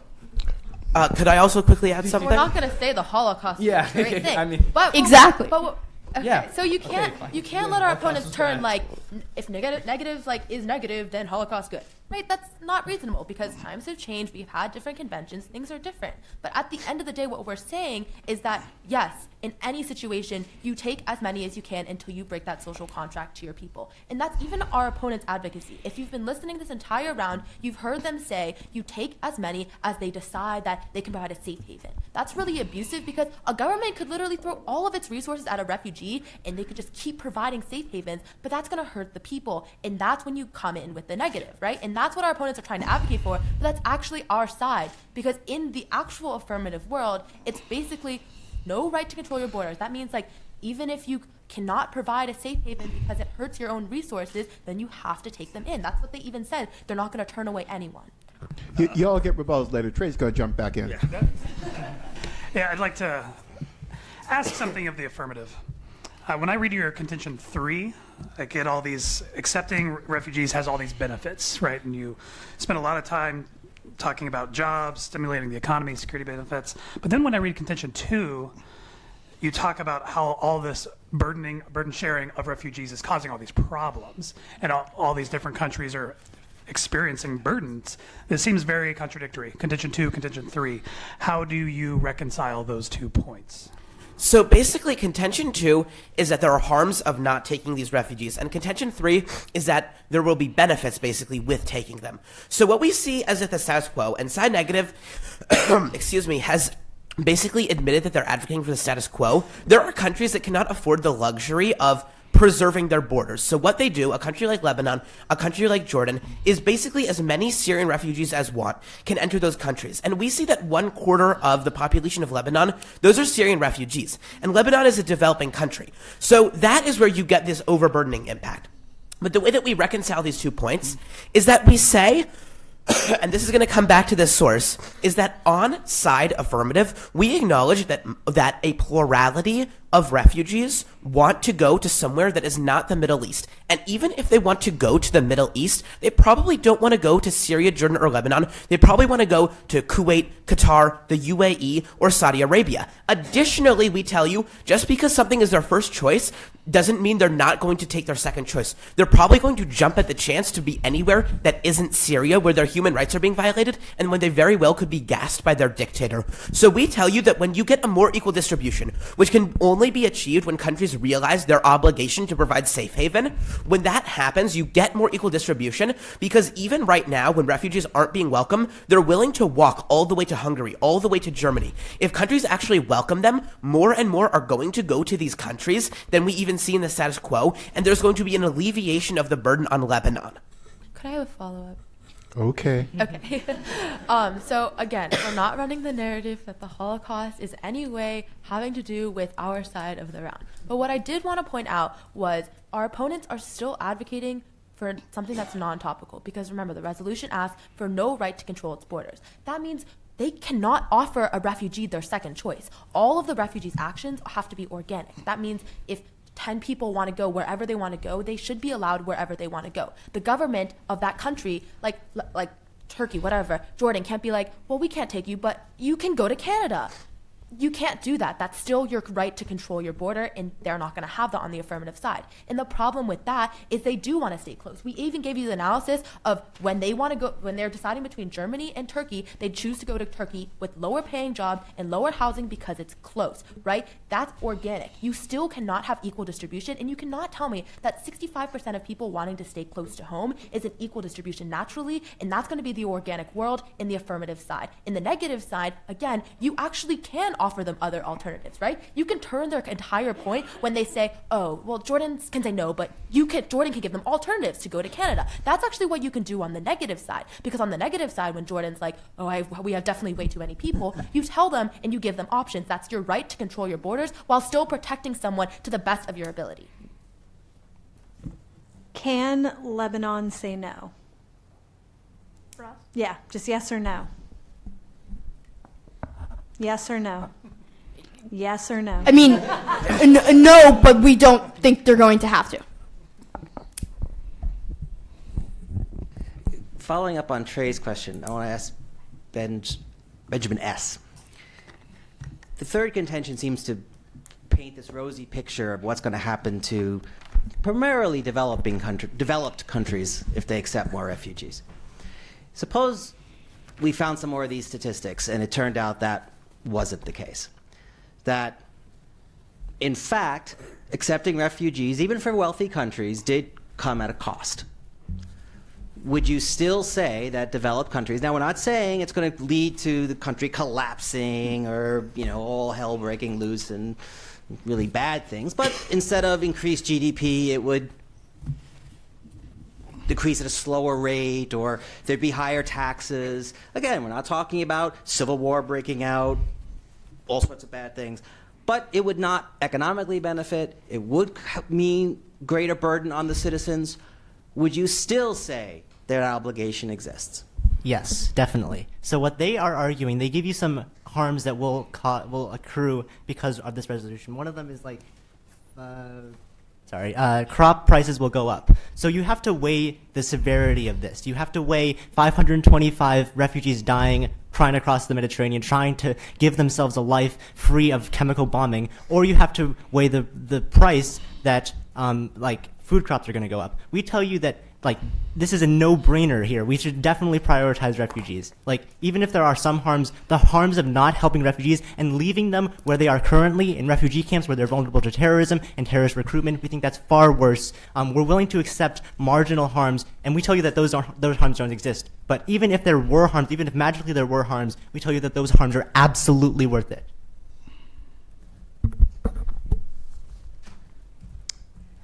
We're good, folks? One more thing. Wait, what? Just to briefly add on to my thing. So even if it was deemed that angering Germany was a harm, we would okay. Is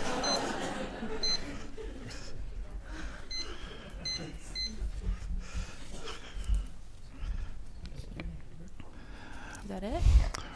We'll now move away from the Canada bashing to the rebuttal phase of the round, beginning with a 5-minute rebuttal speech by the negative. Sorry. One sec. Can I just unlock my laptop?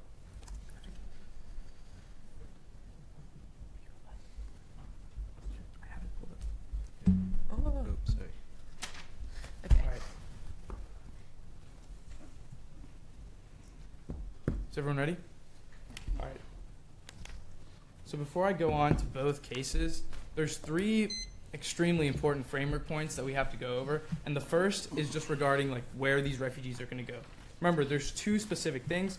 First of all, they never show in all their case, they give you all these benefits of accepting these refugees and how it's going to be helpful, but they never tell you why those benefits should outweigh the right of a government to control its borders. That's really important because governments are still willing to accept these refugees until it starts harming their own people. So at that point, we're going to get some of the affirmative benefits that they talk about. However, they never show you why we should keep going even after there's a bad trade-off for these countries, and even after these countries want to control their borders. That's really important because that's what they have to do in order to win this round. But secondly, remember what we tell you about where refugees want to go. 65% of refugees want to stay close by, and in an affirmative world, they have to be allowed to go where they want to go. So at that point, my opponents have to show that these places that they want to go are actually going to be safer, and that refugees going to Lebanon, places nearby would actually provide the benefits that my opponents talk about, and they have failed to do so. And there's two very simple reasons why they want to stay close by. First of all, they're afraid of going to places where there's new cultures like Europe. Like if you were a refugee, you definitely wouldn't want to go to a new place where you have to learn a new language and like interact with new types of people when you're already so vulnerable. And secondly, they want to stay close by because ultimately the goal of a refugee is to come home, and it's very easy to do so when you're staying close by. We give you the reasoning and the implications on this round that because they want to stay close by, that's going to be a reason to vote for the negative because there's simply going to be too much strain on the resources. But then look to the second framework issue where we tell you that we have to look to the real effects of what would happen in like this world. Sure, in an ideal world, we should be able to save everyone, but we tell you that's simply not the reality.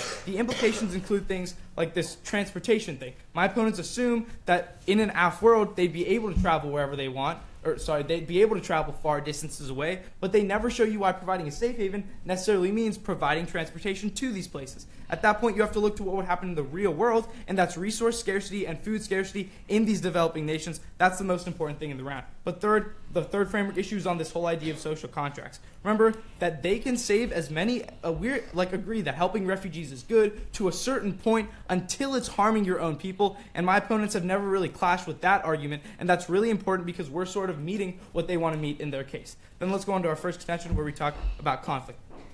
Remember that, again, we can help a refugee, but not at the expense of our own people. But our conflict argument stems from the anger and the polarization that happens when we help a refugee over helping our own people. That's why we tell you there is an increase in hate crimes, and we give you the examples from Chad, Niger, Somalia, Ethiopia, Colombia, Venezuela, all these nations where there was conflict because the people of the nation were ignored due to the plight of refugees. That's why Stanford writes that humanitarian aid over the border controls leads to an 11% chance of decreasing conflict and an 85% chance of starting a new conflict. That's really important because by voting pro, we're only going to create more and more conflicts. Then we tell you about infrastructure. Remember this whole strain reason? We tell you they say that there would be less strain, but again, there wouldn't be less strain because of where these people would end up going, but I spent enough time on that. And then on resource scarcity, they give you no responses to our specific food argument. They just try to say that we should outweigh, but again, they assume that a pro-world would actually solve and would actually save lives and would actually mean refugees going to these places where there are enough resources. But we've given you clear-cut reasons as to why they would stay in the local areas where there's a 42% increase in food prices. That's led to malnutrition in Lebanon, and we tell you that that would lead to like a 10% increase in poverty. At that point, they can't respond to this now. It's simply too late in the round. But let's go on to their case, where they talk about pretty much how every nation should take as much as they can until they can't handle it anymore. Again, that's a clear-cut advocacy for the negative because that's controlling your borders. If you're taking refugees until you can take no more, that's a clear border control, a clear negative ballot. But then go on to their contentions. They talk about this whole moral obligation. Remember a few things. First of all, according to like the UNHCR, the main obligation they bring up, Article 32 explains that they cannot accept refugees, they can continue to accept refugees until there's a security threat to their own people. Their own legal president is telling you that the con side is winning. And then again, like this whole issue on like the Holocaust, and they're pretty much trying to paint the negative as bad people, but we're trying to say that no, we should help refugees until we can't help them anymore, until helping them leads to like death and hunger for our own people. That's the main distinction between the pro and the con. We're saying that we should help refugees until it's harmful, until there's like a proven trade-off. So at the end of the day, what we're seeing is that, sure, refugees should be helped, but not at the expense of border control because the government's obligation is to its people. Now we have the affirmative rebuttal for 5 minutes. In this rebuttal, I'm going to do a couple things. I'm going to address the most important issues in this debate that we've brought up today. First is the idea of the definitions that have come from side affirmative.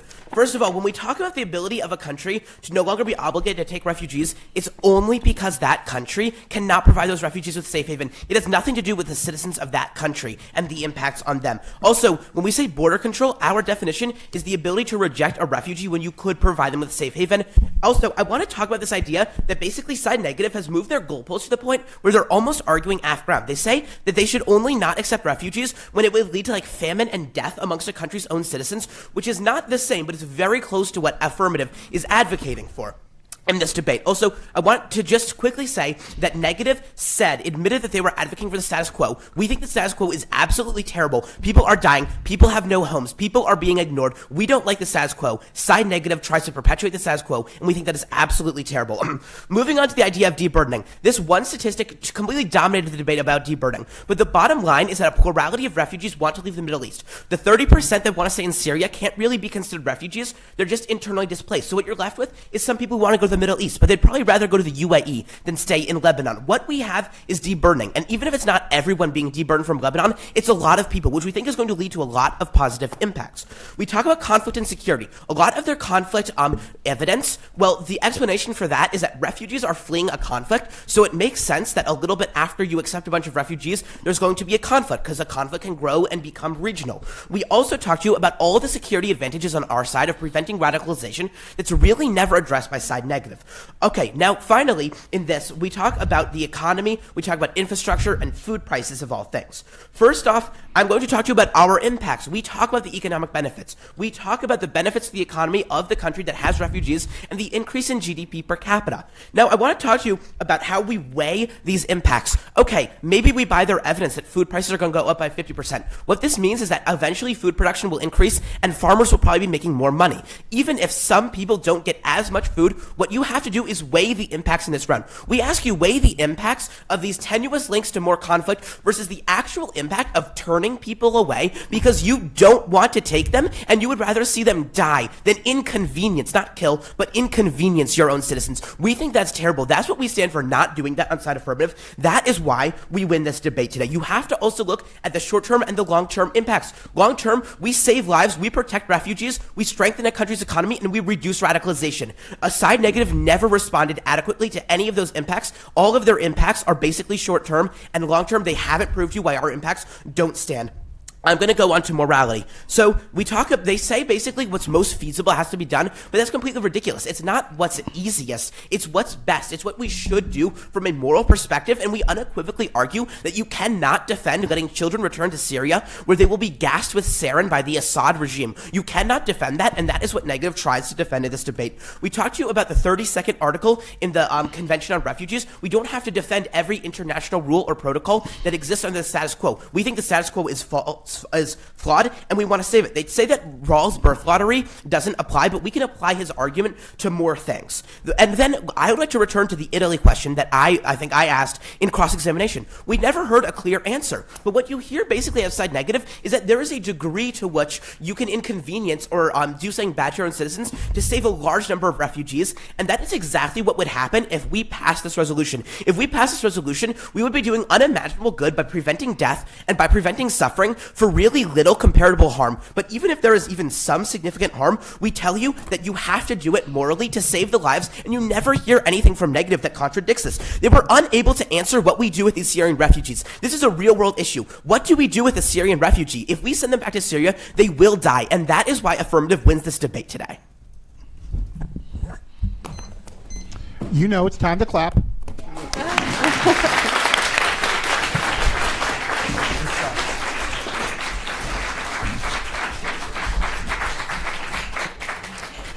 Well, the judges are now going to have an opportunity to cast their ballot, and in just a few minutes, we will announce the team that will be advancing to the final debate, competing against Beijing and Reach this afternoon at 3 p.m. So we'll be back with you in just a moment.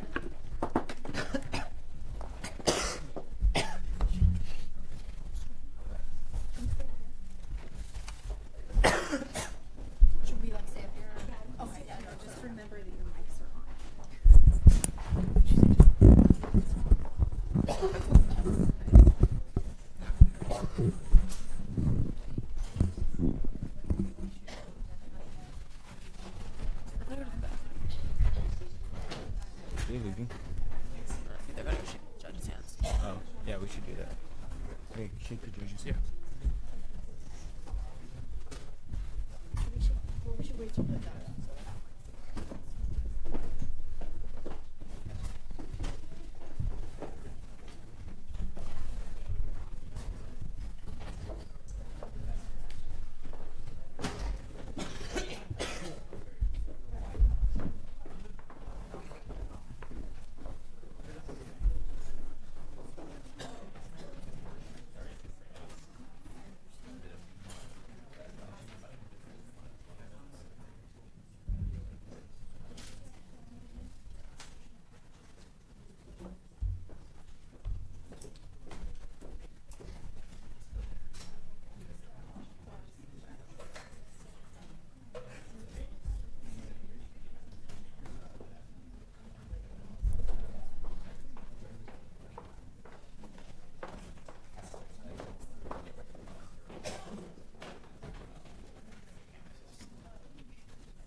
Okay, well, the votes are in. It's time to announce the advancing IPPF team. But first, let's go ahead and give these students a big round of applause.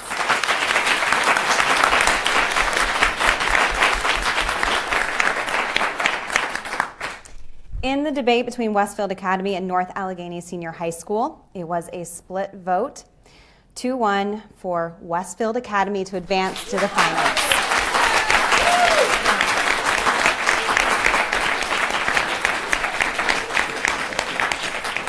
Now, at this time, I would like to invite our final two teams, Westfield Academy and Beijing Unreached, to come up to the front. We're going to go ahead and flip for sides for the final debate, which begins here in Peterson at 3 p.m.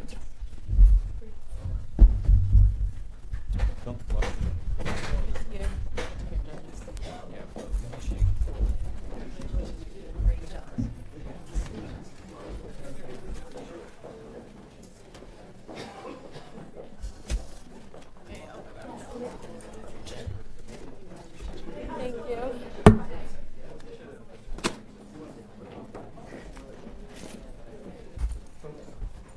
After we flip, I'm going to need to meet with both teams for 5 minutes to go over some protocols for the tournament. Beijing, your calling is going to call the flip.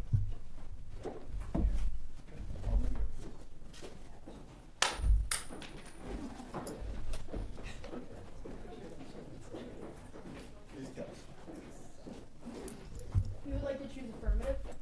Okay, we choose affirmative. I know. Same mistake. Westfield will affirm, Beijing will negate. Okay, so as you probably heard, Westfield Academy will affirm in the final debate, which begins here in Peterson Hall at 3 p.m. A quick note before you leave. I would like to invite our IPPF teams that may be in the room to please go to the buffet, grab lunch, and head upstairs. Any guests, please join us back at 3 p.m. here in this Peterson Hall.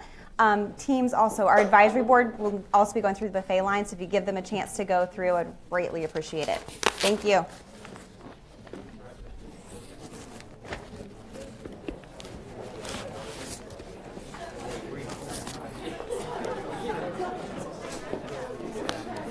Hi.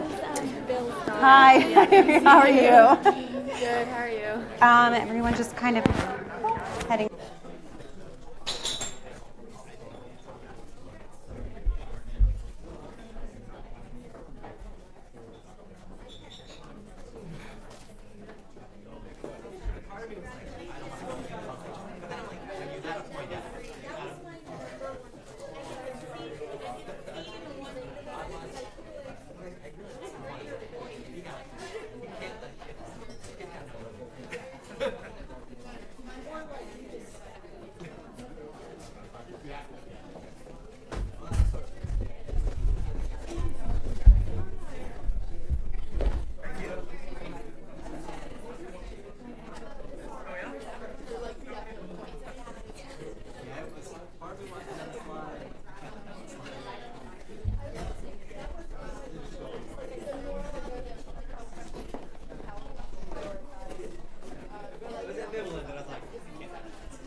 Yeah, no. safe zones in the I've moderated the crowd. Now the team's going wacky. Okay, appreciate it.